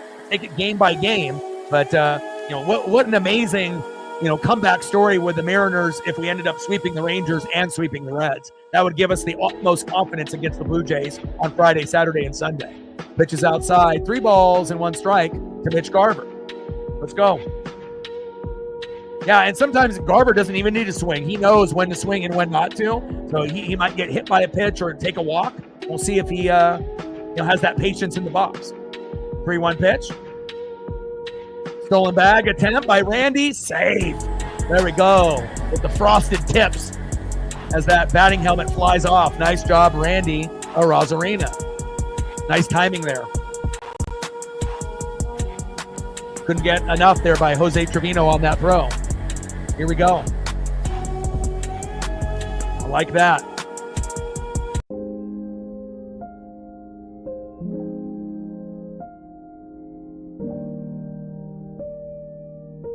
Come on, Garv. And stealing third. Safe. Wow. Wow. And Garver with a walk. Let's go. Boom, shakalaka. Let's go. Try dance up, baby. Now, we don't really have the utmost confidence in Donovan Solano. Maybe at this point, just like don't swing, and then you can help the team out. Here we go. Garver at first. Randy stealing 2 bags. No throw there to third. Beautiful. And now we got Donovan Solano. 1 ball and 1 strike. Come on, Donovan. Like, if you don't swing, you might be able to get us bases loaded and we can go to the next guy.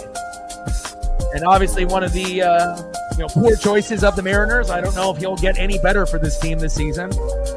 But again, until they decide to send him down to AAA and replace him, we have to root for him.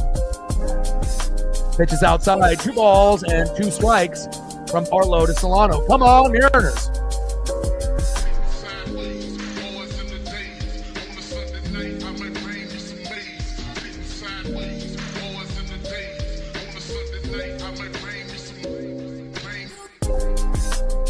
Hell, I wouldn't mind fucking Solano dropping a bunt. Fuck. I mean, I know it's 2 outs and that gets risky, but I almost feel like Solano in the box is almost an automatic out.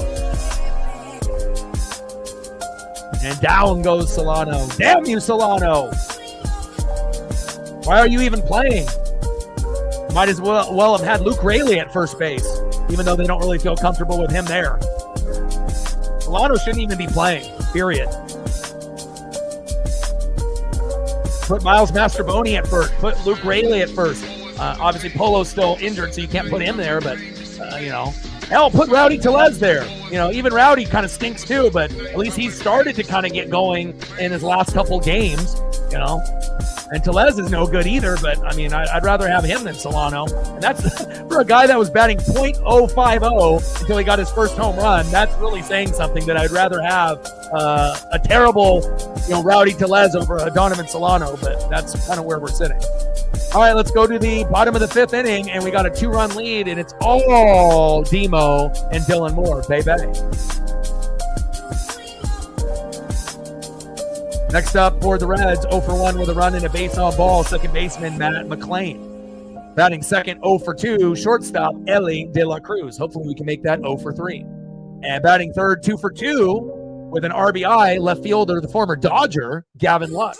If you thought someone would be 2 for 2, it'd probably be this guy, not this guy. But that's where we're at right now. Let's go Mariners. And they still got Castillo out there. 4 innings pitched, 5 hits, 2 earned runs, 2 Ks, 73 pitches, 44 strikes, 2.57 ERA. Pretty much just 1 bad inning for him, and everything else has been decent. Well, I mean, I'm not going to get everything correct, but again, there's not going to be a lot of people that are going to watch every game from beginning to end for like every game throughout the season. And again, I have been watching for like 40 fucking years. I know I look young, but I'm going to be 43 in like a few weeks. So, I mean, I've been watching baseball since I was 3. So, and if you don't believe me, I can show you some photos of me with the wiffle ball bat and baseball bat. And there's photos of me, breaking it, even though I'm right-handed, but, and I've been collecting cards and memorabilia for a long fucking time. And I think after a while, you kind of have a gauge and an understanding of what players can do and what players can't do. And baseball is a very, Uncle Mo momentum type of sport, and it's very mental. And if mentally you don't think you're going to do it, you're not. It can be very mentally draining on these players, because baseball is one of the hardest sports to play. And you can definitely tell a guy that doesn't have swagger, doesn't have aura, doesn't have vibe, and maybe doesn't believe in himself, and has had a rough start, but just because you were good for the Padres doesn't mean you're going to be good here at the hardest ballpark to be able to hit at. But guess what? We're not in Seattle. We're in Cincinnati. But sometimes that kind of crap play, carries over, regardless if you're at home or on the road. But definitely the biggest mistake in the offseason was this. You should have used the money for a bullpen guy, in my opinion. Even Mastrobuoni is better than Solano. Bottom of the 5th, 4-2 Mariners. Pitch is high and out of Garver's reach. 2 balls and 1 strike. And you're starting to see I feel Luis losing his touch. And again, usually it'll happen one inning before they want to pull him. Everyone wants to go 6 innings, but usually look at the first, batter in that 5th inning. And if they're shaky, you may need to pull them. And if you let them go too long, then the game might be tied. So you have to be very careful here in this 5th inning. I know guys are sort of stubborn and they don't want to go out, and the managers don't want to pull them. But again, a lot of pitchers lose their stuff one inning, prior to when they go out, and that's a walk. Not a good sign. Matt McLean to first, and with one swing, this could be tied up. You got to be very careful here, and hopefully it leads to a double play. And let's see if Luis Castillo La Piedra can settle down and settle in. Let's go.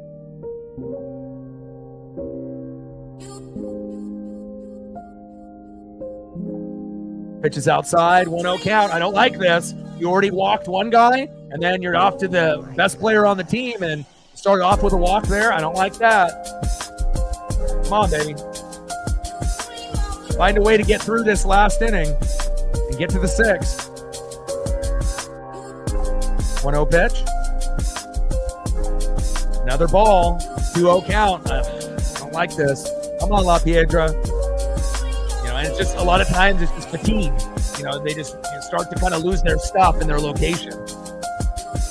You don't need to get to 90 to 100 pitches before you start losing your stuff. Sometimes you start losing your stuff around pitch 70 to 80.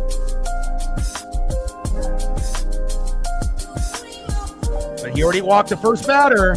And again, I feel like I know this team just as good as anybody that it watches on a regular basis.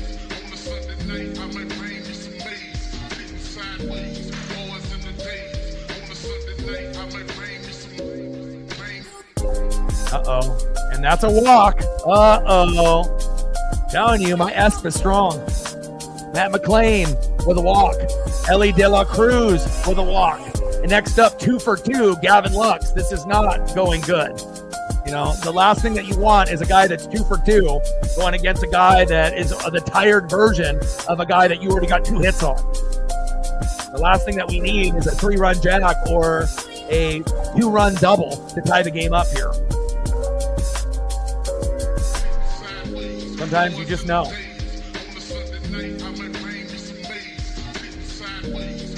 Not good. And again, our bullpen hasn't been very good, so sometimes we have to stretch guys a little bit longer than we would like. Really, besides Gabe Spire, that's really the only guy that I trust. Now we have a mound visit, which we should. You got guys at first and second with no outs. You got to pull him. But again, if you pull him and you bring in Trent Thornton, then it could be worse. So it really depends. Okay, if we pull him, who are we going to bring in? And at this point, I doubt that they're going to pull him. They're going to try to, keep him in there. But we'll see. That's when you end up getting paid the big bucks. Where making these tough decisions on when to pull a guy and when not to pull a guy. But runners at first and second with no outs. Do we want this game to be tied or do we want to win? It's hard enough for us to be able to get to 4 runs and 7 to 10 hits. Let's not take this for granted, even though we are pacing for 6 to 8 runs in this game. Now we have to pray that he can settle in here. Come on, Luis. First pitch, a strike looking to Gavin Lux. 0-1 count. That's a good start. Finally starting off with a strike. Next pitch, 4-seam fastball, strike looking. Here we go. 0-2 count. Finally finding a little bit of a groove here. And sometimes that mound visit is needed. Hey, we believe in you, but you're fucking up right now. Come on now. 4-seam fastball inside. Uh-oh. 1 ball and 2 strikes. Sinker at the knees. 2 balls and 2 strikes. Come on, Luis. Come on, La Piedra.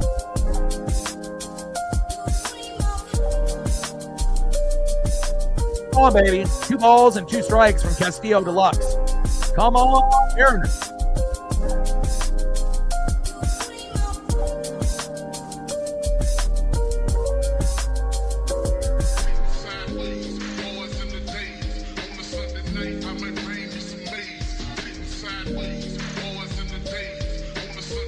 Come on, baby.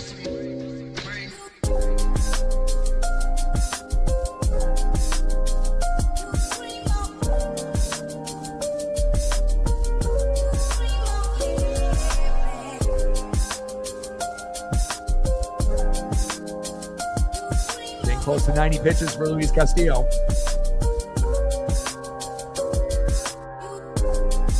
Bottom of the fifth, and there you go. In play, and that brings one home. And I told you, what did I tell you? I know this team, I know. And throw home is off, and Garver nowhere near that. And a big, big play, and you should have pulled him. Like I said, when you start off walking the first two guys with no out, 4-3 Mariners, runners at second and third with no outs. Again, these are the decisions that, some managers have a hard time making, and again, if your bullpen is shaky, again, anybody but Trent Thornton, bring in Gabe Spire, bring in Troy Taylor, somebody that we can kind of believe in. Hell, even Pizzardo would probably have a better chance to get us out of this inning than what we're getting here. This game is, getting to a point where it's closer than it needs to be. We need to win this game. Do we really want to go toe-to-toe, run for run, hit for hit with this team on the road? First pitch to Hayes, fouled off, 0-1 count.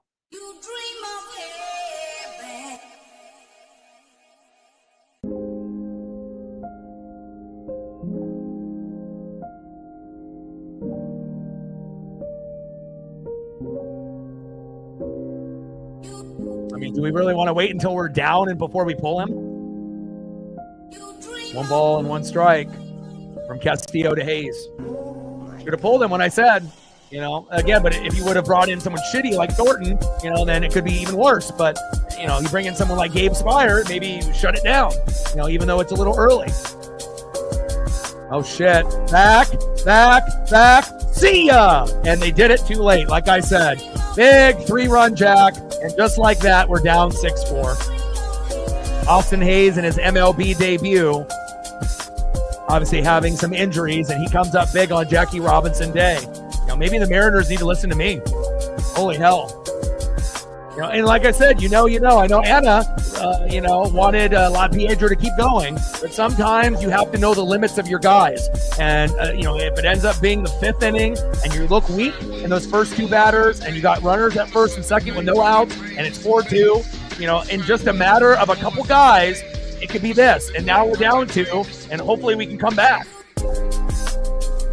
Decision making is everything, and again, some guys know when to do it and some guys don't. So big play for the Reds.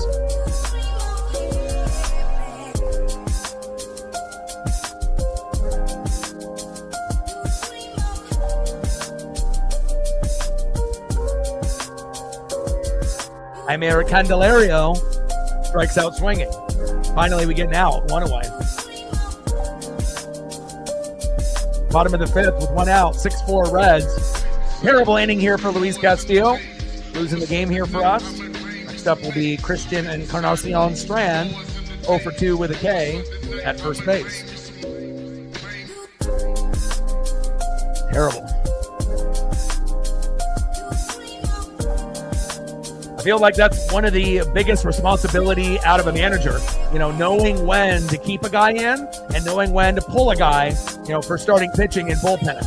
I feel like that decision alone will determine the outcome of 90% of the games. If you end up doing it at the right time, it could benefit you to a win. If you do it too late, you could end up losing or having to dig yourself out of an unnecessary hole.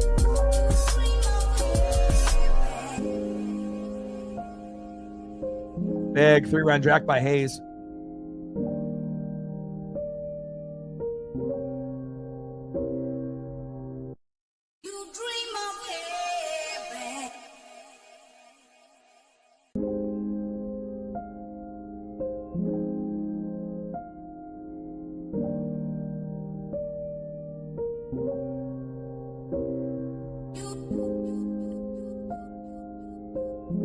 Now Castillo leaves, and instead of leaving, when you're just a little bit shaky and you can walk away with your head high with a 4-2 lead, now you end up fucking the whole mojo and everything that we built up to this point, starting off strong and Dylan Moore having the game of his life. And now, even with Dylan being great, now we're in a 2-run hole and it's not even over yet.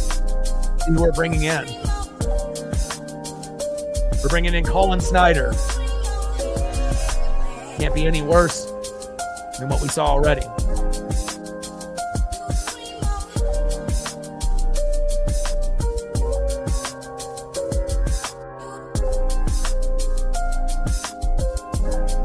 Oh, brutal, brutal, brutal.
First pitch, Colin Snyder outside, 1-0 count.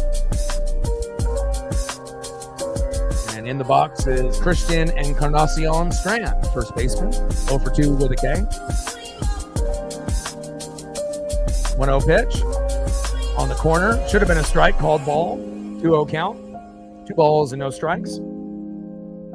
Just like that, having that 4-2 lead just evaporated. Terrible. Pitch in there on the corner. That one finally getting a strike call from the ump. 2 balls and 1 strike with 1 out here in the bottom of the 5th.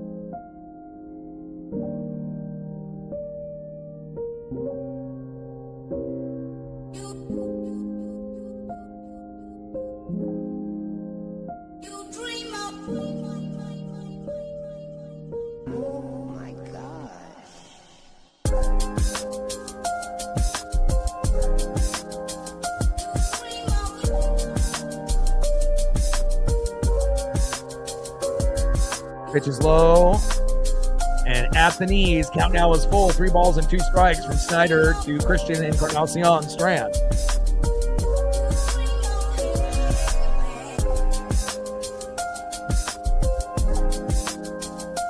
Chopper towards third, foul.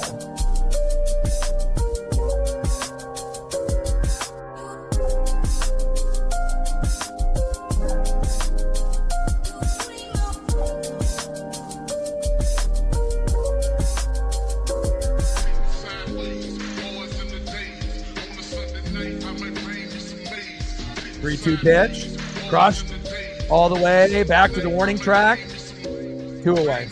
Nice job by Demo there in right field. And next up, 1 for 2, right fielder Jake Fraley. Come on, Mariners, get out of this inning. We need you.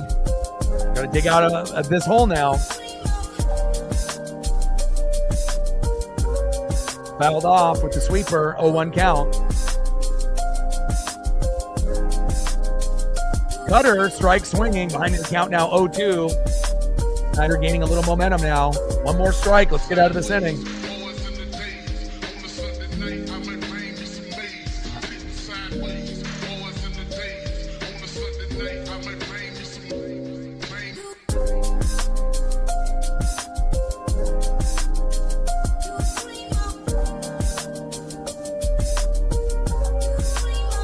Yeah, weather's been nice. I've been trying to get my 2 walks in before noon or 1 o'clock, just for Paisley's sake.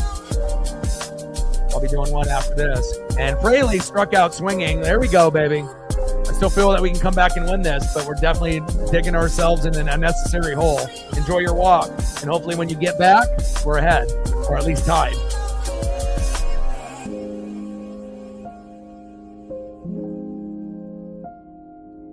Let's go to the top of the 6th inning, see who's up next here for the Mariners. Next up for the Mariners, 0 for 2 with a K, second baseman Leo Rivas. Batting second, 1 for 2 with a run and a K. Third baseman, making his MLB debut today, Ben Williamson. And batting third, 1 for 1 with a run, shortstop J.P. Crawford. Let's go Rivas, Williamson, Crawford. Let's go.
All right, baby, let's go.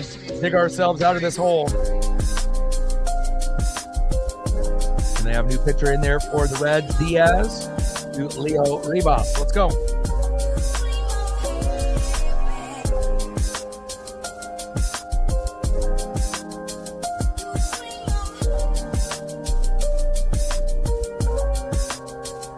First pitch outside to Rivas, 1-0 count.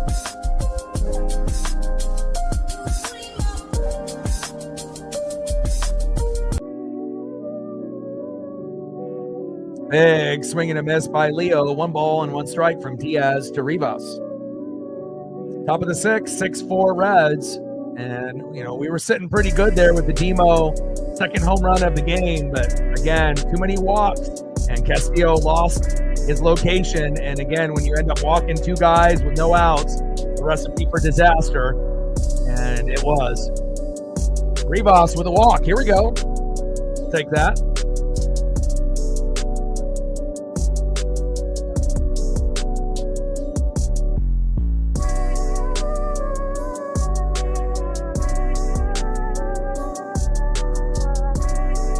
Next up is third baseman Ben Williamson. First pitch high and out of the zone for a ball, 1-0 count from Diaz to Williamson.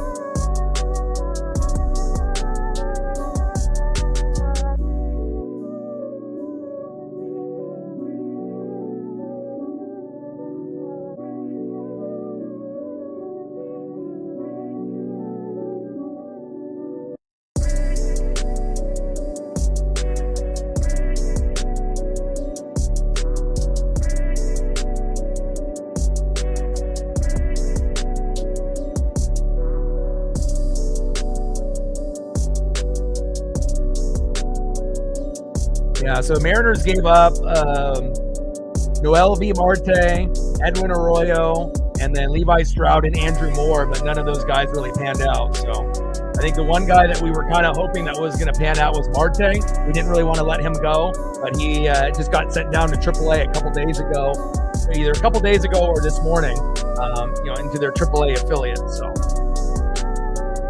top of the 6th, 6-4 Reds. Runner at first. Diaz on the mound. Williamson in the box.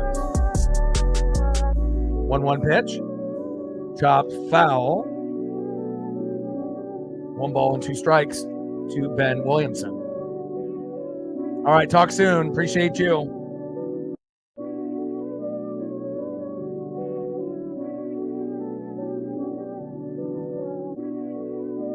Nice barehanded grab by that fan.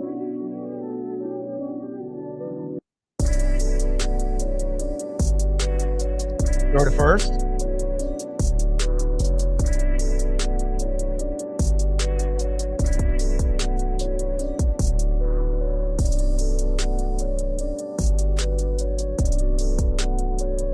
One-two pitch from Diaz to Williamson. And fouled off.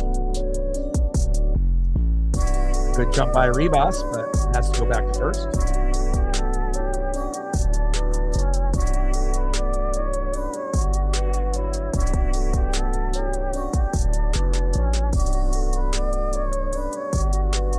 Britt in the building. What's good? How are you? 1-2 pitch. Pitch is outside. 2 balls and 2 strikes to Ben Williamson, who got the call up in the last game against the Rangers, but finally is making his MLB debut today. You have a good day today? How's the weather out there in Connecticut today? Sunny like here in Oregon? Throw to first to Rivas. Safe on this Jackie Robinson day. But I've been trying to get my walks in with Paisley early, like at 7, 8, or 9, for the first one, and then around 11 or noon at the second before it gets too hot. So, and it's not like it's 80 or 90, but it's 70, low 70s, sunny. Oh, back to cloudy. Well, I hope you're having a good day. Miss you. Top of the 6th, 6-4 Reds. And a 2-2 count incoming to Williamson. Go Ben. 2-2 pitch. Popped up. And Friedel is there in center field. 1 away. Next up for the Mariners, shortstop J.P. Crawford. Let's go, J.P.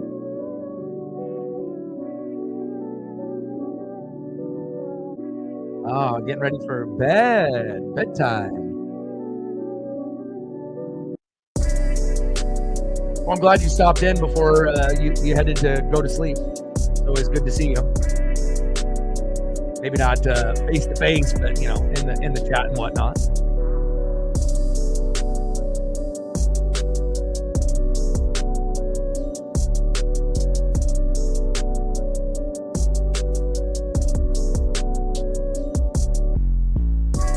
Pitches low and into the dirt. 2-0 count as Ribas steals second. There we go. Nice job, Leo. Keep it going, baby. Let's go, JP. 1 for 1, a single hit by pitch and a run. Bunt attempt.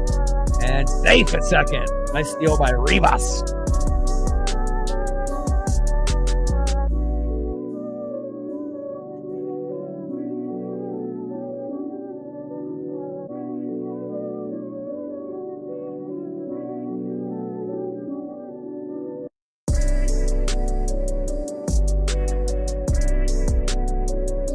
Go JP, force a walk. There we go. 3-1 count. I like this chances here. Let's go.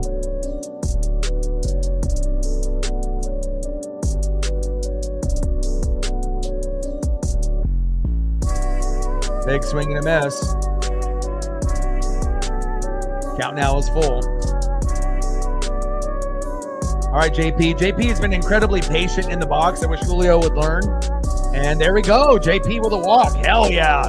Runners at first and second with 1 out. And, Dylan Moore, 3 for 3 with 2 home runs, 4 RBIs. One of the best games of the year so far for any Mariner player besides Jorge Polanco. And I believe it's our first multi-homer player to hit at least 2 in a game. And let's see if Dylan can make it 3. Let's go, Demo. Top of the 6-4 Reds. And again, we've been kind of in control, in the first part of the matchup to have the early lead, make it 1-0 and then 2-0. And then they tied it up 2-2. We go up 4-2. Then they make it 4-3 and then 6-4. So it's definitely our turn to kind of get back into the groove here. Big swing and a miss there by Demo. 1 ball and 1 strike to Dylan Moore. Let's go, Mariners.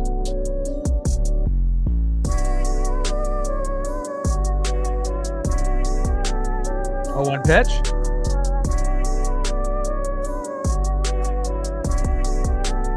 Pitch is inside.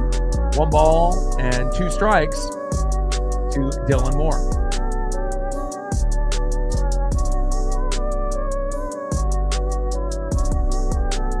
Big strike. Big swing and a miss. Top of the 6-4 Reds. Runners at first and second. Ribas and Crawford. Dylan Moore, 3 for 3 with 2 home runs. Let's go, Demo.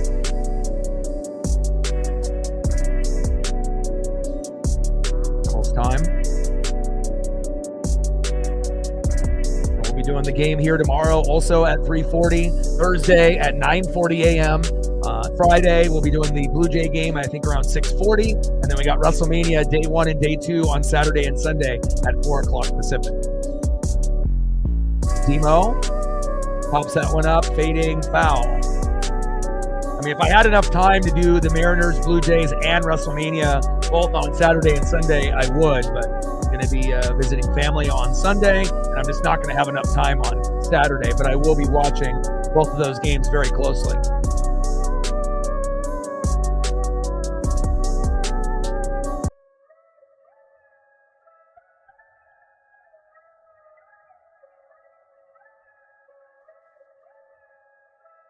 Oh, almost a balk there. Let's go, M's. Top of the sixth, runners at first and second with one out. Diaz on the mound, Demo in the box. Pitch is low and at the dirt, at the knees. 2 balls and 2 strikes from Diaz Moore. Come on, Demo. What a hell of a game that you're putting on here today.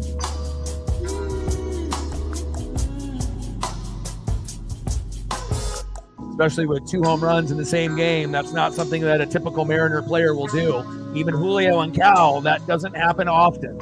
Every once in a while, but nice to see that we get another guy, maybe not really known as a home run hitter, connect like that.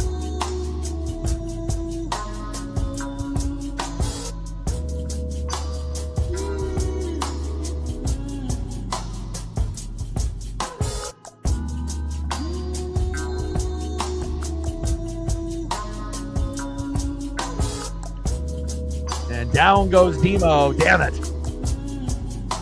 2 away. But he already has given up, he's already done his part. Can't expect a guy to go 4 for 4 with 3 home runs, Next up, center fielder Julio Rodriguez, 0 for 2 with a base on ball and a K, and we would really need Julio to do something here today. Come on, my guy. Trident's up.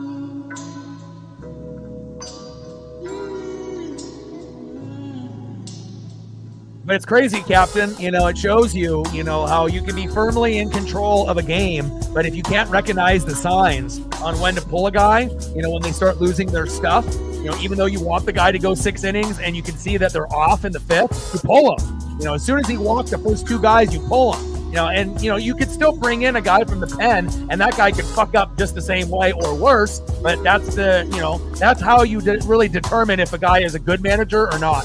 You have to be able to learn, when to be able to pull a guy out, and if you keep a guy in too long, or you can not only lose the game, but it could end up eventually ending to losing your job.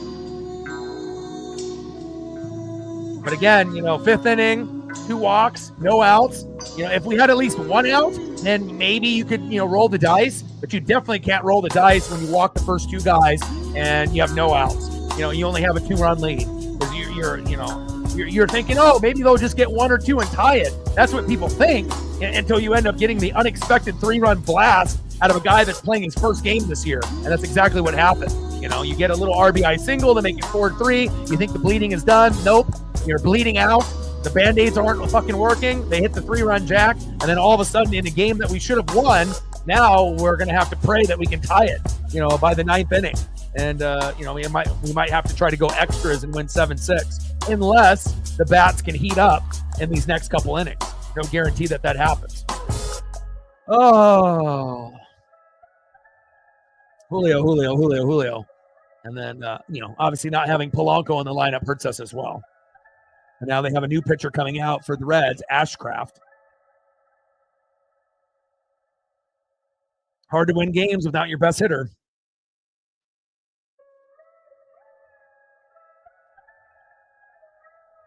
First pitch to Julio, foul ball, the slider, 0-1 count.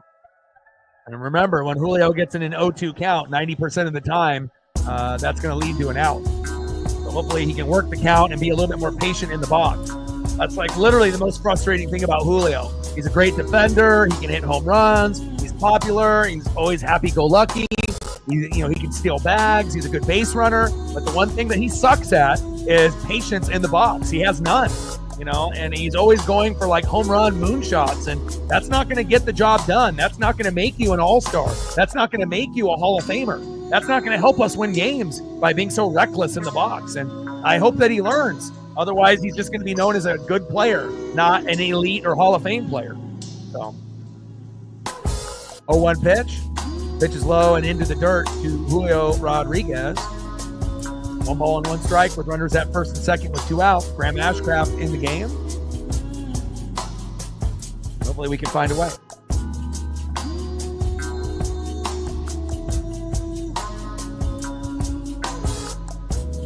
Pitch is outside. 2-1 count. Another ball. 3-1 count. Here we go. Take the walk, Julio. Don't be stupid.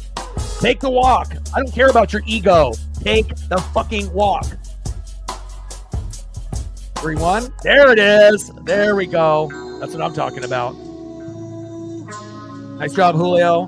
Very rare to have a guy get into a 1-1 count to lean to have that lean into finally a walk. There we go. Bases loaded. Next up is big dumper Cal Raleigh, and he finally gets the bat from the left-handed side. Last 3 games, he's got 3 home runs with the new torpedo bat. Can he do it here again? Had to buy it right-handed for those first couple at-bats, but let's see if he can get something cooking in the last 2 at-bats here. Maybe left-handed against their right-handed reliever.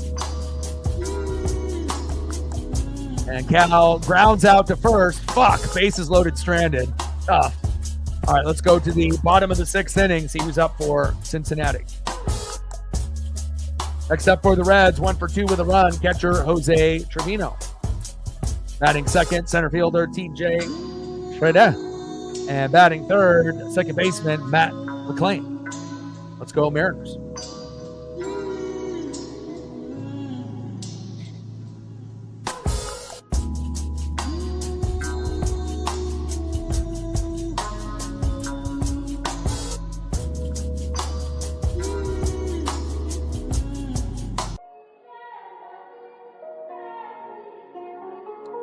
Six runs, 7 hits, no errors for the Reds. 4 runs, 6 hits, no errors for the Mariners.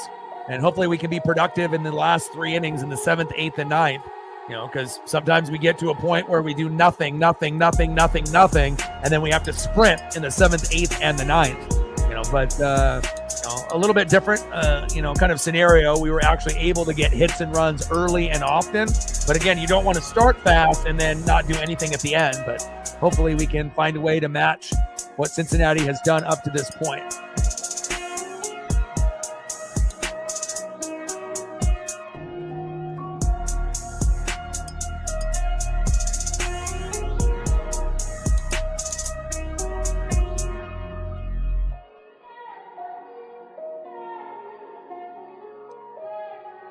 Like, sub, donate, comment, share. If you haven't smashed that like button yet, please do. We're pretty close to 30, or at least we were. I don't know where we're at now. Let me double check. Where are we at? We're at 24. So if you are in the room and haven't smashed that like button yet, please do. Now we're at 25. 5 more to go to be able to hit 30 for the night. Let's go. And we're at 8:92 to go on the Dono train.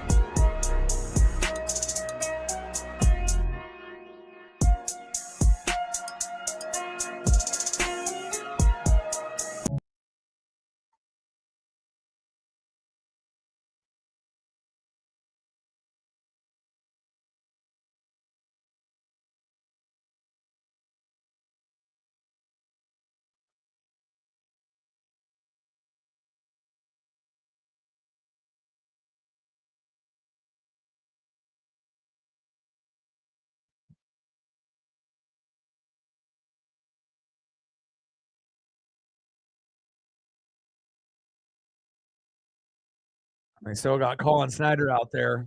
I don't know. We'll see. Popped up foul. 0-1 count to Jose Trevino in the 9-hole, catcher for the Cincinnati Reds. Hopefully we have a fast inning here. 0-1 pitch from Snyder. Dribbler. JP Crawford is there. Throw to first. Got him. 1 away. Good defense there by JP.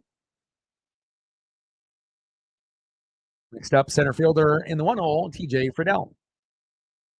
0 for 3. Hopefully it'll be 0 for 4.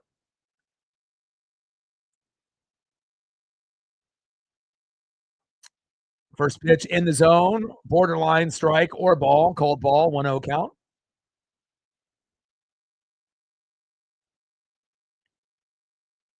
Sweeper inside, 2-0 count. Come on, baby. 2-0 pitch, takes a strike, looking with a cutter, 2 balls and 1 strike. Come on, Snyder. 4-seam fastball, fouled off. 2 balls and 2 strikes with 1 out from Snyder. Friedel, let's go. Bottom of the 6th, 6-4 Reds. Fly out, pop out, and a line out for TJ so far today.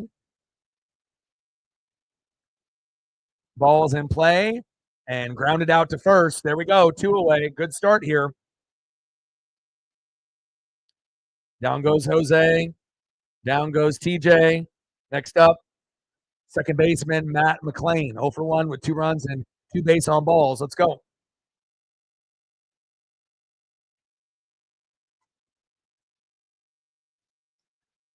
Seven one-run games, 4-3 record. We have the most, huh? And then the Reds have 6 with a 2-4 record. First pitch to McLean inside for a sweeper, 1-0 count.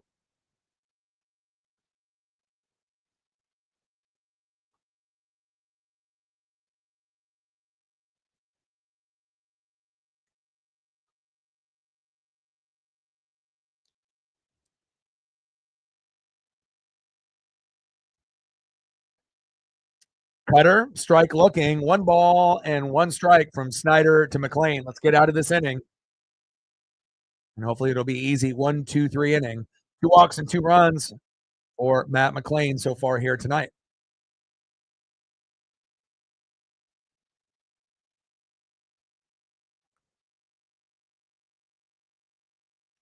And McLean grounded out to the shortstop, and that's an easy 1-2-3 inning, baby. Let's go. Let's go to the top of the 7th inning, see who's up next here for Seattle.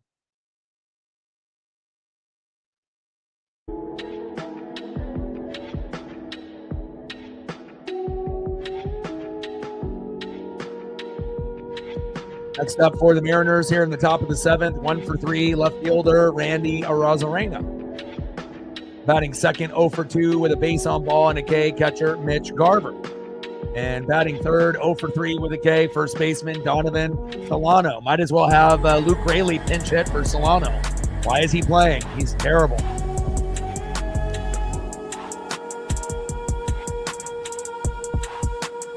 Let's go Mariners.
Go, Randy. We need you, baby.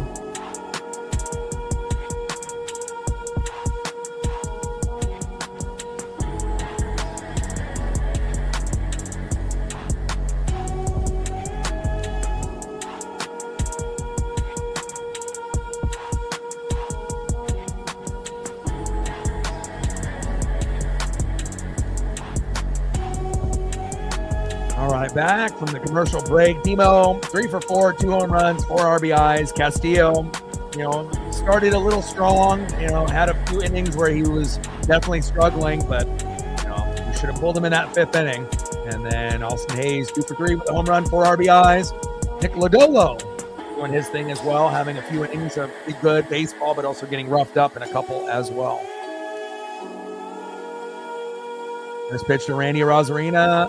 And that is caught in foul territory. Holy hell, 1 away. Not the start that we wanted. 1 out. Next up, catcher for Seattle, Mitch Garver.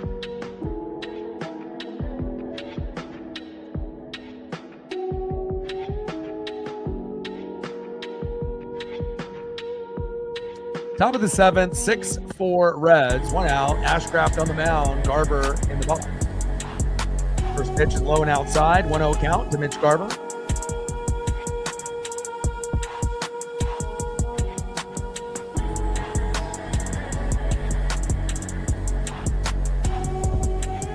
Come on, Mitch. Cutter fouled off. 1 ball and 1 strike.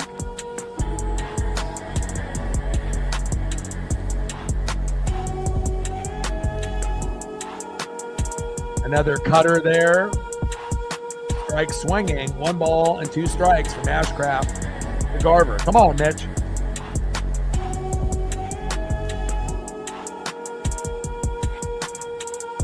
And Garver struck out swinging. I wish I was surprised, but I'm not. 2 away. Fuck. And next up, first baseman Donovan Solano, who shouldn't even be in a Mariner uniform.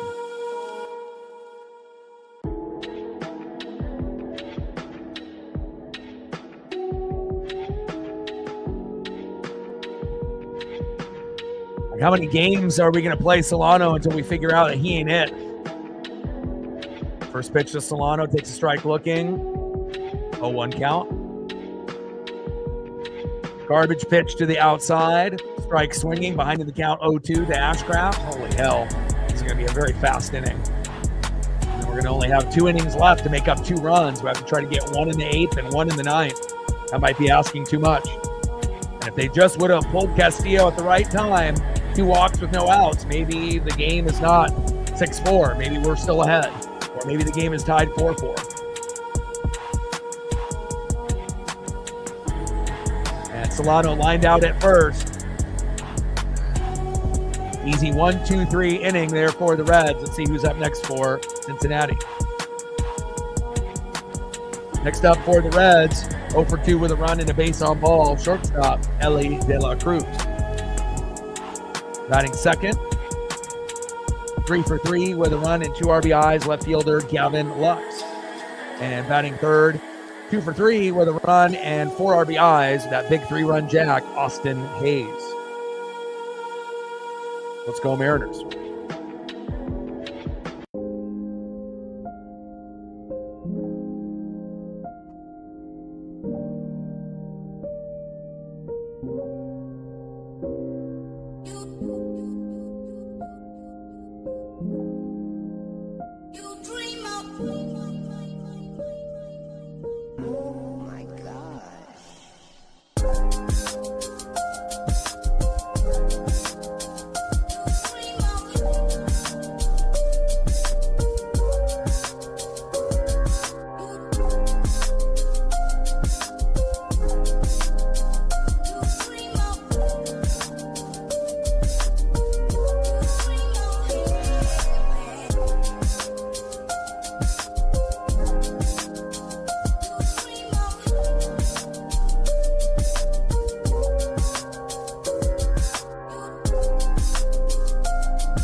Here we go. Let's go, Mariners. Find a way.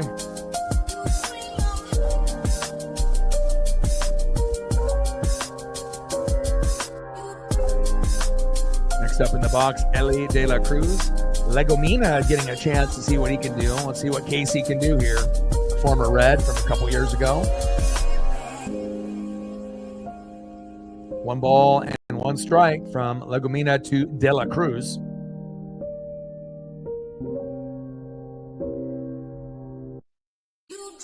And De La Cruz lines out to center.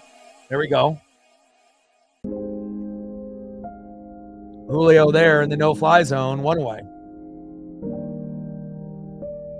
And Ellie's not going to have a game like this every time we play him. So next up, left fielder, the former Dodger, Gavin Lux. 3 for 3 today. And hopefully we can find a way to get him out.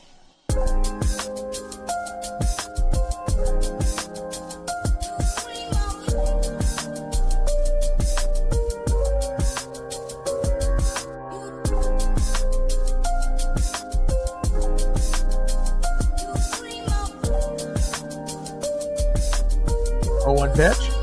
Pitch is inside. 1 ball and 1 strike. From Legumina to Lux. Sweeper inside. 2 balls and 1 strike.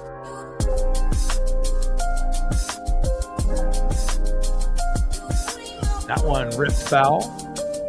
2 balls and 2 strikes from Legumina to Gavin Lux.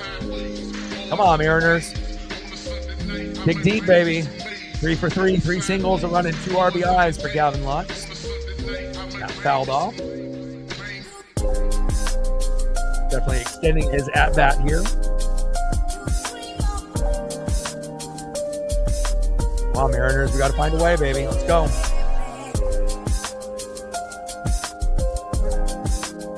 2-2 count.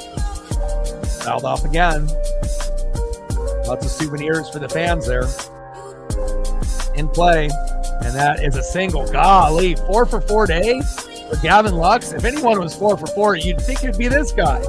4 for 4, like in the photo, but apparently it's Gavin Lux who's having the game of his life.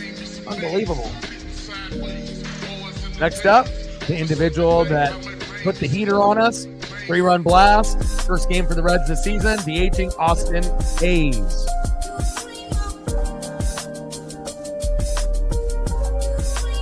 Judah in the building. What's good?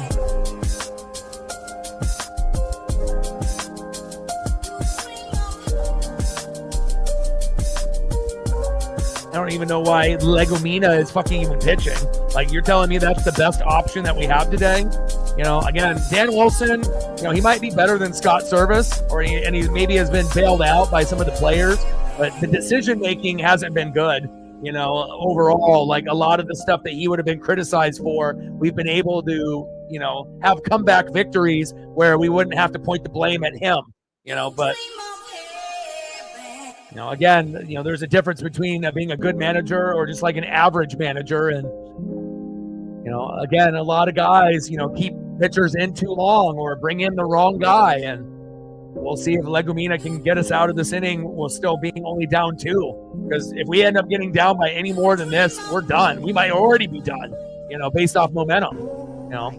But we have to pray that we can get it to 6-5 in the 8th and then tie it up 6-6 in the 9th and then win 7-6 in 10.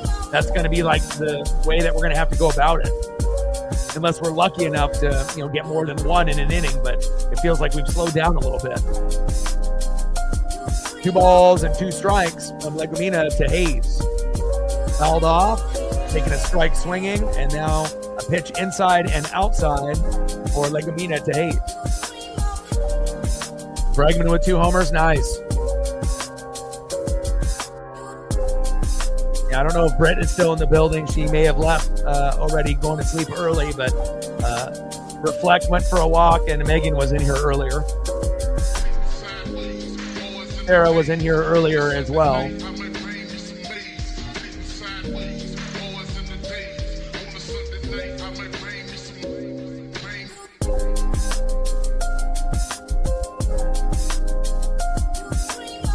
Let's go, baby.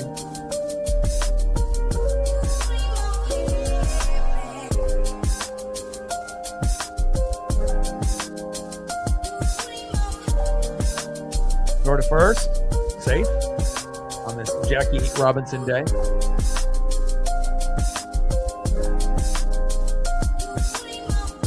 And Hayes struck out swinging. There we go. We finally get out of the inning.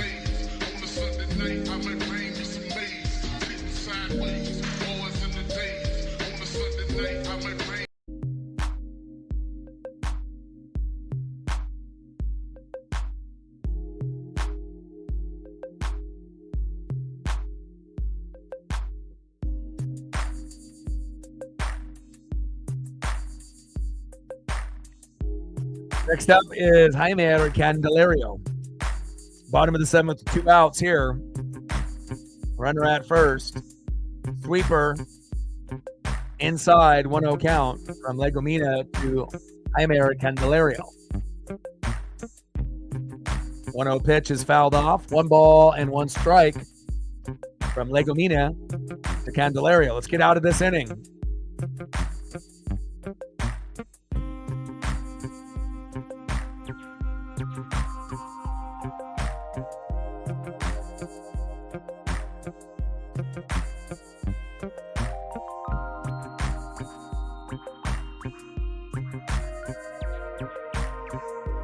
Nice. We get out of the inning. There we go. Finally. Well, at least Legomina didn't make it any more worse than what it already was based off, not pulling Castillo at the right time. There we go. End of the 7th inning. Let's go to the top of the 8th. Only 2 more chances for the Mariners to come back. Let's see who's up next for Seattle.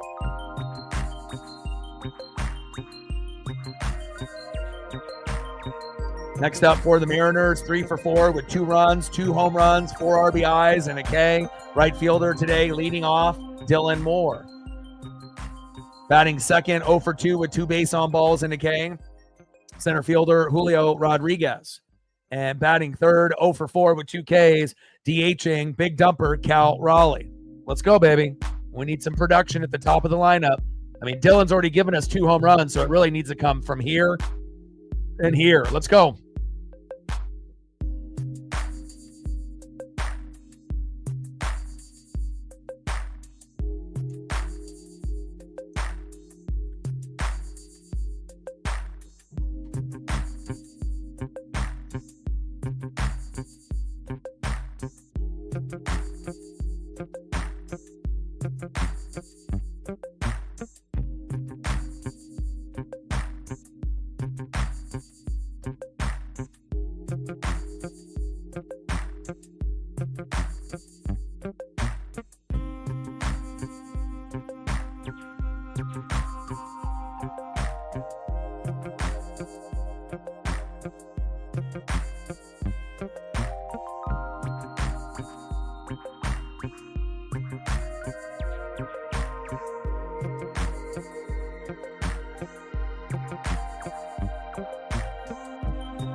All right, looks like we're at Leo. I was going to say, didn't we already have this? ESPN is always lacking. All right, we're here at Leo Rivas. That's right. Solano was up last. So we got what? Rivas, Williamson, Crawford. I never can trust ESPN. At some point in the game, they always, I don't know what they're doing. Taking a break, going to the bathroom, whatever it may be. But we got Bryce Miller and Nick Martinez tomorrow.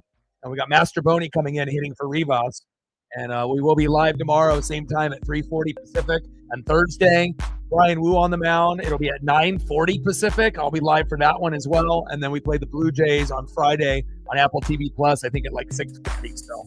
And then Game 2 and Game 3 I'll watch with Paisley, but we'll be doing WrestleMania Day 1 and Day 2 on Saturday and Sunday. First pitch in there to Miles Mastrobuoni. 0-1 count.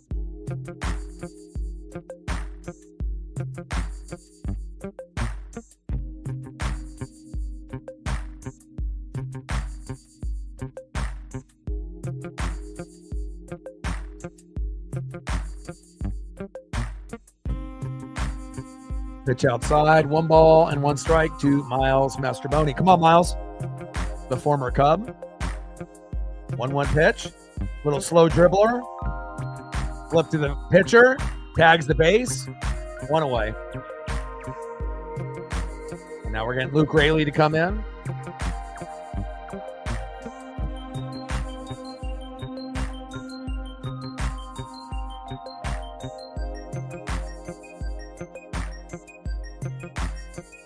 Luke Raley hitting for Ben Williamson. Let's go, Luke. And Raley goes for a bunt attempt, which I normally like bunting, but maybe not the right time right there. And that's 2 away. Holy hell. Is this what we're doing? I do like, dropping some bunts down, but I'm not sure if I would have dropped the bunt down with Luke Raley, though.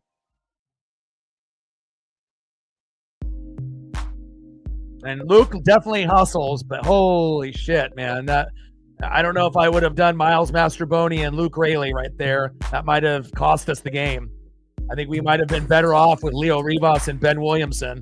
See, these are like these decisions that Dan Wilson makes that, he thinks that this is the right move, but again, he definitely pulled Castillo too late, and I don't think I agree with bringing those two guys in at that time.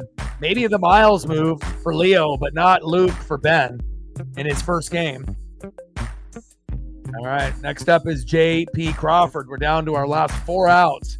Can J.P. do some magic? We need some Soto Mojo. AM, captain, let's go. But it kind of feels like all the momentum that we had has been just like sucked out of us, after that big 3-run jack and, that bad decision on not pulling Castillo with walking the first 2 batters in the 5th with no outs. I should have been, that should be common knowledge out of any fucking manager. And J.P. Crawford strikes out swinging. That is the end of the top of the 8th. It might be the end for the Mariners. Now we're down to our last opportunity, but we got to hold them just to being down 2 here. Let's see who's up next for the Reds here in the bottom of the 8th. Next up for Cincinnati in the 7-hole, Christian Encarnacion Strand. 0 for 3 with a K. See if we can make it 0 for 4. Batting second, 1 for 3 with a K, right fielder Jake Fraley. And batting in the 9-hole, third up in this inning, catcher Jose Trevino. I mean, we're going to need a miracle to come back. It's not looking too good.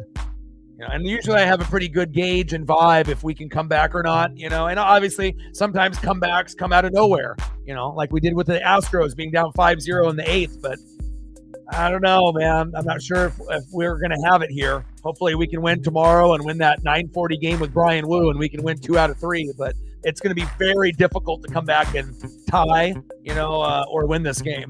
We're going to have to try to get 2 runs and then, 3 to try to win it in the 9th, which is pretty unlikely, 2 to tie, and then we got to try to get 1 in the 10th. So, and I'm never going to be a negative Nancy, but, I try to keep it real.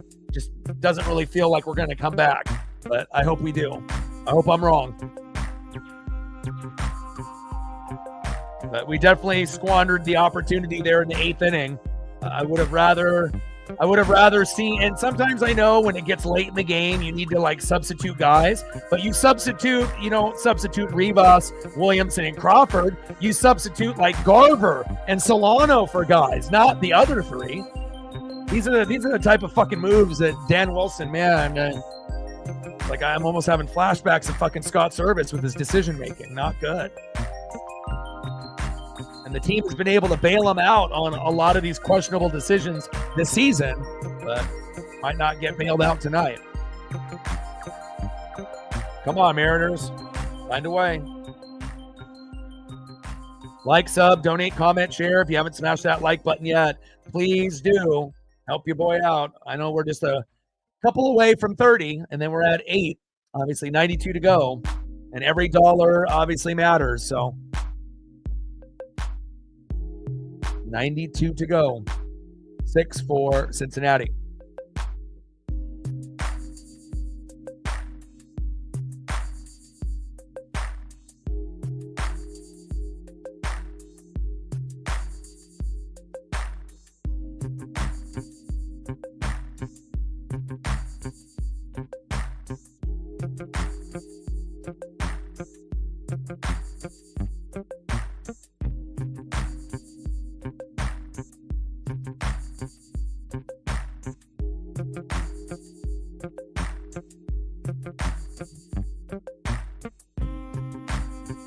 I'm already going to be taking my pup on a long 45-minute to an hour walk. Pups need that exercise. I do 5 miles a day, so I've been doing that for 2 years. Pups need to walk even if we score 3 or don't score 3. Bottom of the 8th, 6-4 Reds. And we got Gregory Santos on the mound and Christian Encarnacion Strand in the box. 1 ball and 2 strikes. Four-seam fastball is fouled off. Count remains 1 ball and 2 strikes. Pitch is outside. 2 balls and 2 strikes from Santos to Encarnacion Strand.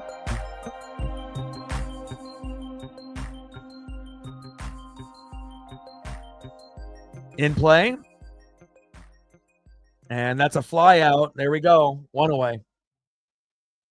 Good job, Gregory. Next up for the Reds, right fielder Jake Fraley.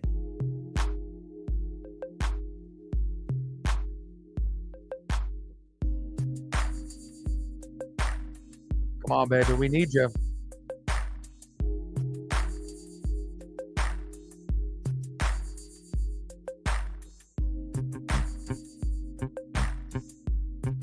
Go, Gregory. Slider down and out of the zone. 1-0 count. 1-0 pitch. Pitch is inside with that slider. Losing control. 2 balls and no strikes from Santos to Fraley. Come on, baby. Bottom of the 8th with 1 out. We're down by 2 runs.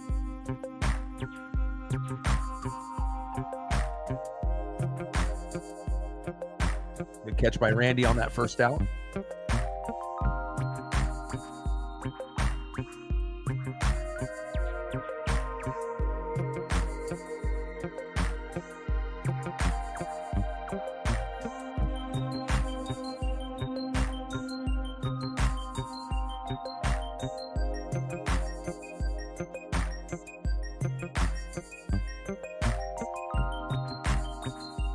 Santos with the 2-0 count on Fraley. Let's go, baby.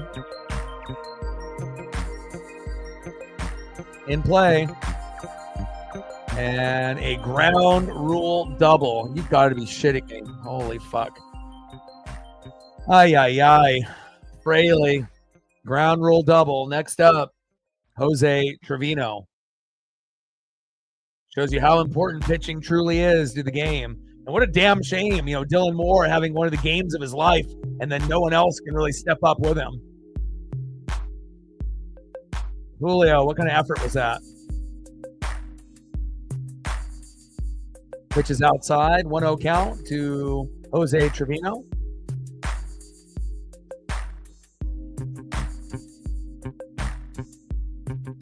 And Santos, you ain't it, my guy. Can't wait for Brash to come back. Why not have Troy Taylor unless he's just not ready yet? Hopefully we get to see him, but pitch is outside, 4-seam fastball, 2-0 count.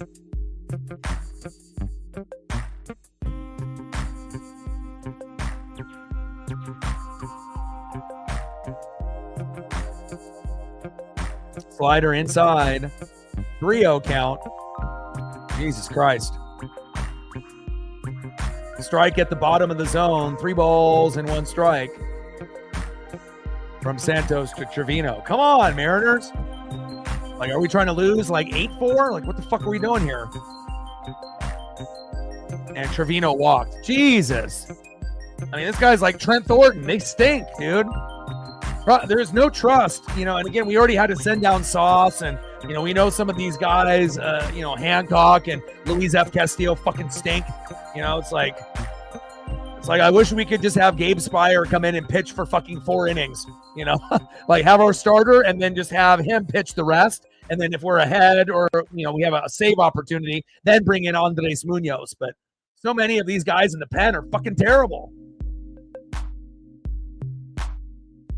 Bottom of the 8th, 6-4 Reds with 1 out, runners at first and second. Santos, you stink.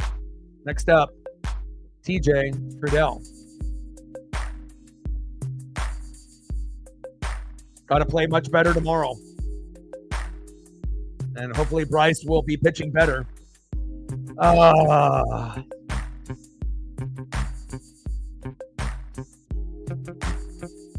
First pitch into TJ and a slider inside. At the knees, 1-0 count. I mean, this guy's just pitching ball after ball after ball. I mean, I know there was some hype around Gregory Santos last year, but he ain't it. He's just a name. Pitches outside, 2-0 count. What are we going to do, walk him? Get bases loaded here? God, you're terrible, Santos. Dan Wilson, pull him. What the fuck are we doing? He ain't it. 2-0 pitch. Outside, 3-0 count. Holy hell. I might not even have to be able to put your photo up. I might just delete you. Jesus Christ, you're terrible. I mean, at this point, we might. I mean, I hope we get out of this. Takes a strike looking. Finally throws a strike. Jesus. 3 balls and 1 strike with 1 out to TJ Friedel. Slider fouled off. Now the count is full. 3 balls and 2 strikes. All right, Santos, find a way. And he walks him. Pitch outside. You fucking stink. I don't even know if I can have your photo up anymore. You stink. Bases loaded now. Fucking A. Next up, second baseman, Matt McLean. Oh, fuck. You know, and just like with, Luis Castillo with walking the first 2 batters in the 5th inning with no outs, that's when you pull. You have to know when. And if you wait too long, you lose. And that's what it looks like it is going to happen now. And I know you have limited guys in the pen, but you can't tell me that there's not someone else. And it's kind of sad to say, but hell, even Bizardo would be better. And Bizardo was stinky bad last year, but he's a little bit better this year. But why not Gabe? Why not Bizardo? There got to be somebody else rather than this guy. Send this guy down to AAA. He's terrible. First pitch, strike looking. 0-1 count from Santos to McLean. 0-1 pitch. Pitch is inside at the head. 1 ball and 1 strike from Santos to McLean with bases loaded. I mean, what are we going to do? Lose 10-4 now? And it also doesn't help that you don't have Cal Raleigh catching. You got Garver in there. So that's not going to help anybody, when you got a backup catcher that sucks. It's like you almost need Cal Raleigh to be a fucking robot and to catch every pitcher. Because if not, we're going to lose. Whenever Garver ends up being in there. Garver can't call the same type of game as Cal, and he can't throw anybody out like Cal either. Oh, fucking A. 2 balls and 2 strikes from Santos to McLean.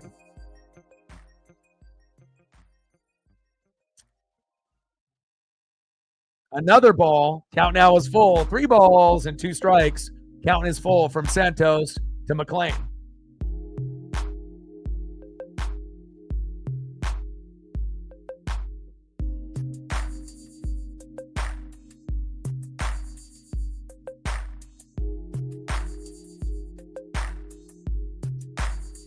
And a walk. Unbelievable. Unbelievable. Why? And that just brings in a freebie, like when we ended up winning the game when we had bases loaded with Randy Arozarena. Now we get that same type of damage, but the other way. 7-4 Reds. Next up is Ellie De La Cruz, who hasn't even had a fucking hit yet, but he might as well hit a grand slam here. Make Dan Wilson fucking understand that he's an idiot. And and then at that point it'll be 11-4. Maybe it'll happen. Jesus Christ. We got to play better tomorrow. Santos is terrible, bro. He is terrible. He doesn't deserve to be on the squad. Send him down to AAA. He's not good. All he was a name. Did pretty good for a couple games last year. He got hurt, and he ain't it. I mean, it's like the right-handed version of Sauce. You throw way too out of the zone. You have no control. Send him down to AAA. Terrible. Bottom of the 8th. Bases loaded, and they still have Santos out there. I mean, Dan Wilson is literally transforming into Scott Service in front of our very eyes. Terrible. Like, how many walks in a row do you need before you pull a fucking guy? When you already know the game is over, like, you're just going to keep him in there. 1 walk, 2 walks, 3 walks. You have so many goddamn walks that they're just getting free runs now. Like, make it stop. Trent Thornton, got to go. Santos, got to go. I mean, why can't it just be Gabe Spire? I mean, obviously Troy Taylor must not be ready yet. I mean, now they have a mound visit. I mean, what are they going to say? You suck. We already lost the game, but now we really lost the game. Get your ass out of there. And now they bring in Pizzardo that they should have brought in originally. And obviously with bases loaded and one out, more than likely they'll get at least one more. Garver can't catch. He can't hit. He can't fucking call a game. Fucking bullpen stinks. Dylan Moore goes off for 2 home runs and we don't even fucking win the game. Fuck, man. You know, and again, Dylan Moore playing great, but what about Julio and Cal? Nowhere to be found. It's like, you know, it's hard to be able to have a complete game when you have a guy that has a breakout game, but he's waiting for those other guys to get going. And another big mistake in that 8th inning by, you know, bringing in, I feel, Mastroboni and Raley. I would have rather kept in Rivas and Williamson. You know, if you wanted to substitute those guys for Garver and Solano, good, but not for Rivas and Williamson and then JP there. And then you had, you know, fucking Raley go for the bunt. And again, I like bunting, but not in that particular situation. Just you got to give credit to the Reds. You know, good game for them. And it's not often that Ellie De La Cruz goes 0 for 3. And there you go. In play, Ellie De La Cruz grounded out. 8-4 Cincinnati. Next up is Dunn. And you know what's done? The Mariners. B Dunn is up next, and we've been done. Jesus. First pitch outside, takes a strike swinging. 0-1 count. We'll see if Blake Dunn can do some magic here, huh?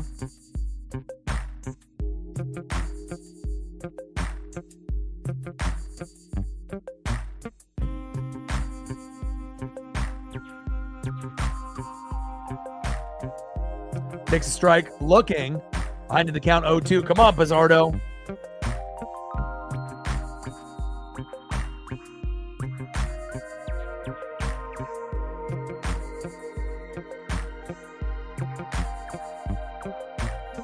Fouled off with that slider.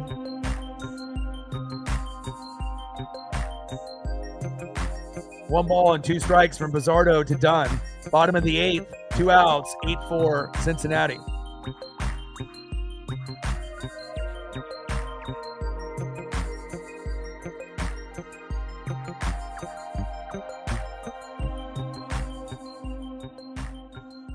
And Dunn strikes out swinging. I don't know why they put in Dunn there for Hayes. I believe Hayes was up next and he had the 3-run jack, but, you know, whatever. All right, here we go. Let's go to the top of the 9th and let's see what we have left, if anything. And we're going back at the top of the order. 3 for 4 with 2 runs, 4 RBIs and a K, 2 home runs. And I believe that's the first Seattle Mariner to have 2 home runs in a game, I believe, this season. I could be wrong, but I'm trying to remember if we had anybody else do it. I don't believe we have, but maybe I'm wrong. Someone in the room, maybe Reflect can remember if, you know, anyone else has done it. Obviously, there's not very many guys that can hit 2 home runs in a game. You know, maybe Julio, Cal, and Randy. You know, maybe they have the ability at some point or another. Batting second, 0 for 2 with 2 base on balls and a K. Julio Rodriguez, non-existent. And another guy non-existent today, even though he's using the torpedo bat. First 3 at-bats were right-handed, so, you know, it is what it is. 0 for 4 with 2 Ks. Last opportunity for Cal to hit a home run with the torpedo bat to get him 4 home runs in 4 consecutive games. Otherwise, that streak went. Oh.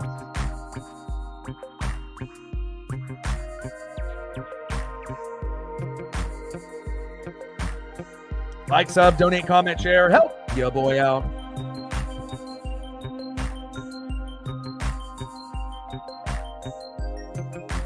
But we got Bryce Miller on the mound tomorrow. And then that 9:40 game in the morning, I will do that. It'll be Brian Wu. And I understand not a lot of, you know, some people are going to be busy, but I will grind it out and I will be doing that game. And then on Friday, we play the Blue Jays on Apple TV Plus, I think around 6:30, 6:40. So got to find a way to win with Bryce and win with Wu. And if we can win 2 out of 3, then that'll give us the momentum when we go into, obviously, Toronto. And hopefully we can dig ourselves. We're not going to be able to dig ourselves out of this game, but hopefully we'll play better tomorrow.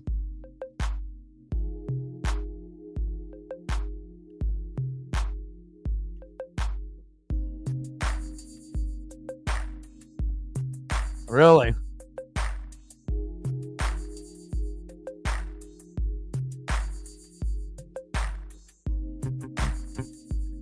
Long broke the finger. Uh-oh, that's not good. Most hits given up in 3 innings. 12 hits. 10 errors? No. Tell me you're lying. 10 errors? I don't know if I've even seen a game with fucking 10 errors. You got to be shitting me. Oh. All right, Dylan Moore in the box. First pitch. Takes a strike looking. 0-1 count from Pagan. Cutter after the 4-seam fastball in there again. Strike looking behind the count 0-2. Come on, Demo. I mean, I don't expect him to hit 3 fucking home runs in a game, but...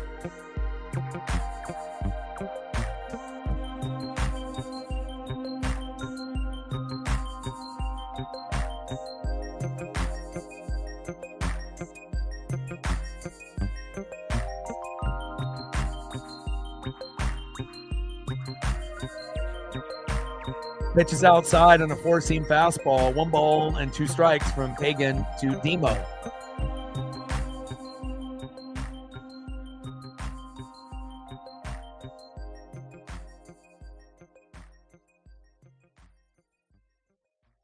And a cutter. That's strike 3. Goodbye. 1 away. Next up, center fielder Julio Rodriguez. Can we get some consistency out of you, big dog? Trident's up.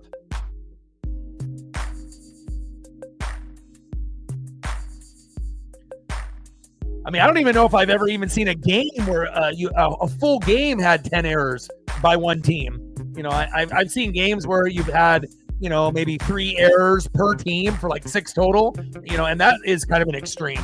That's crazy. First pitch, strike looking with a cutter there from Pagan to Rodriguez, 0-1 count. You know, all we need is 5 runs to win in this inning. No big deal. 4 to tie. But really, it was the beginning of the end when Castillo in the 5th had back-to-back walks with no outs. We should have pulled them. We didn't. And that ended up leading to an RBI to make it 4-3, and then a 3-run jack to make it 6-4. And now everything has just gone to hell. And now we're down by 4 runs. 4-seam fastball. Takes a strike swinging. 0-2 count. And another 4-seam fastball. Goodbye. Gosh, Julio, wake up. 1, 2, 3. He said, what's for dinner? I don't care about this game.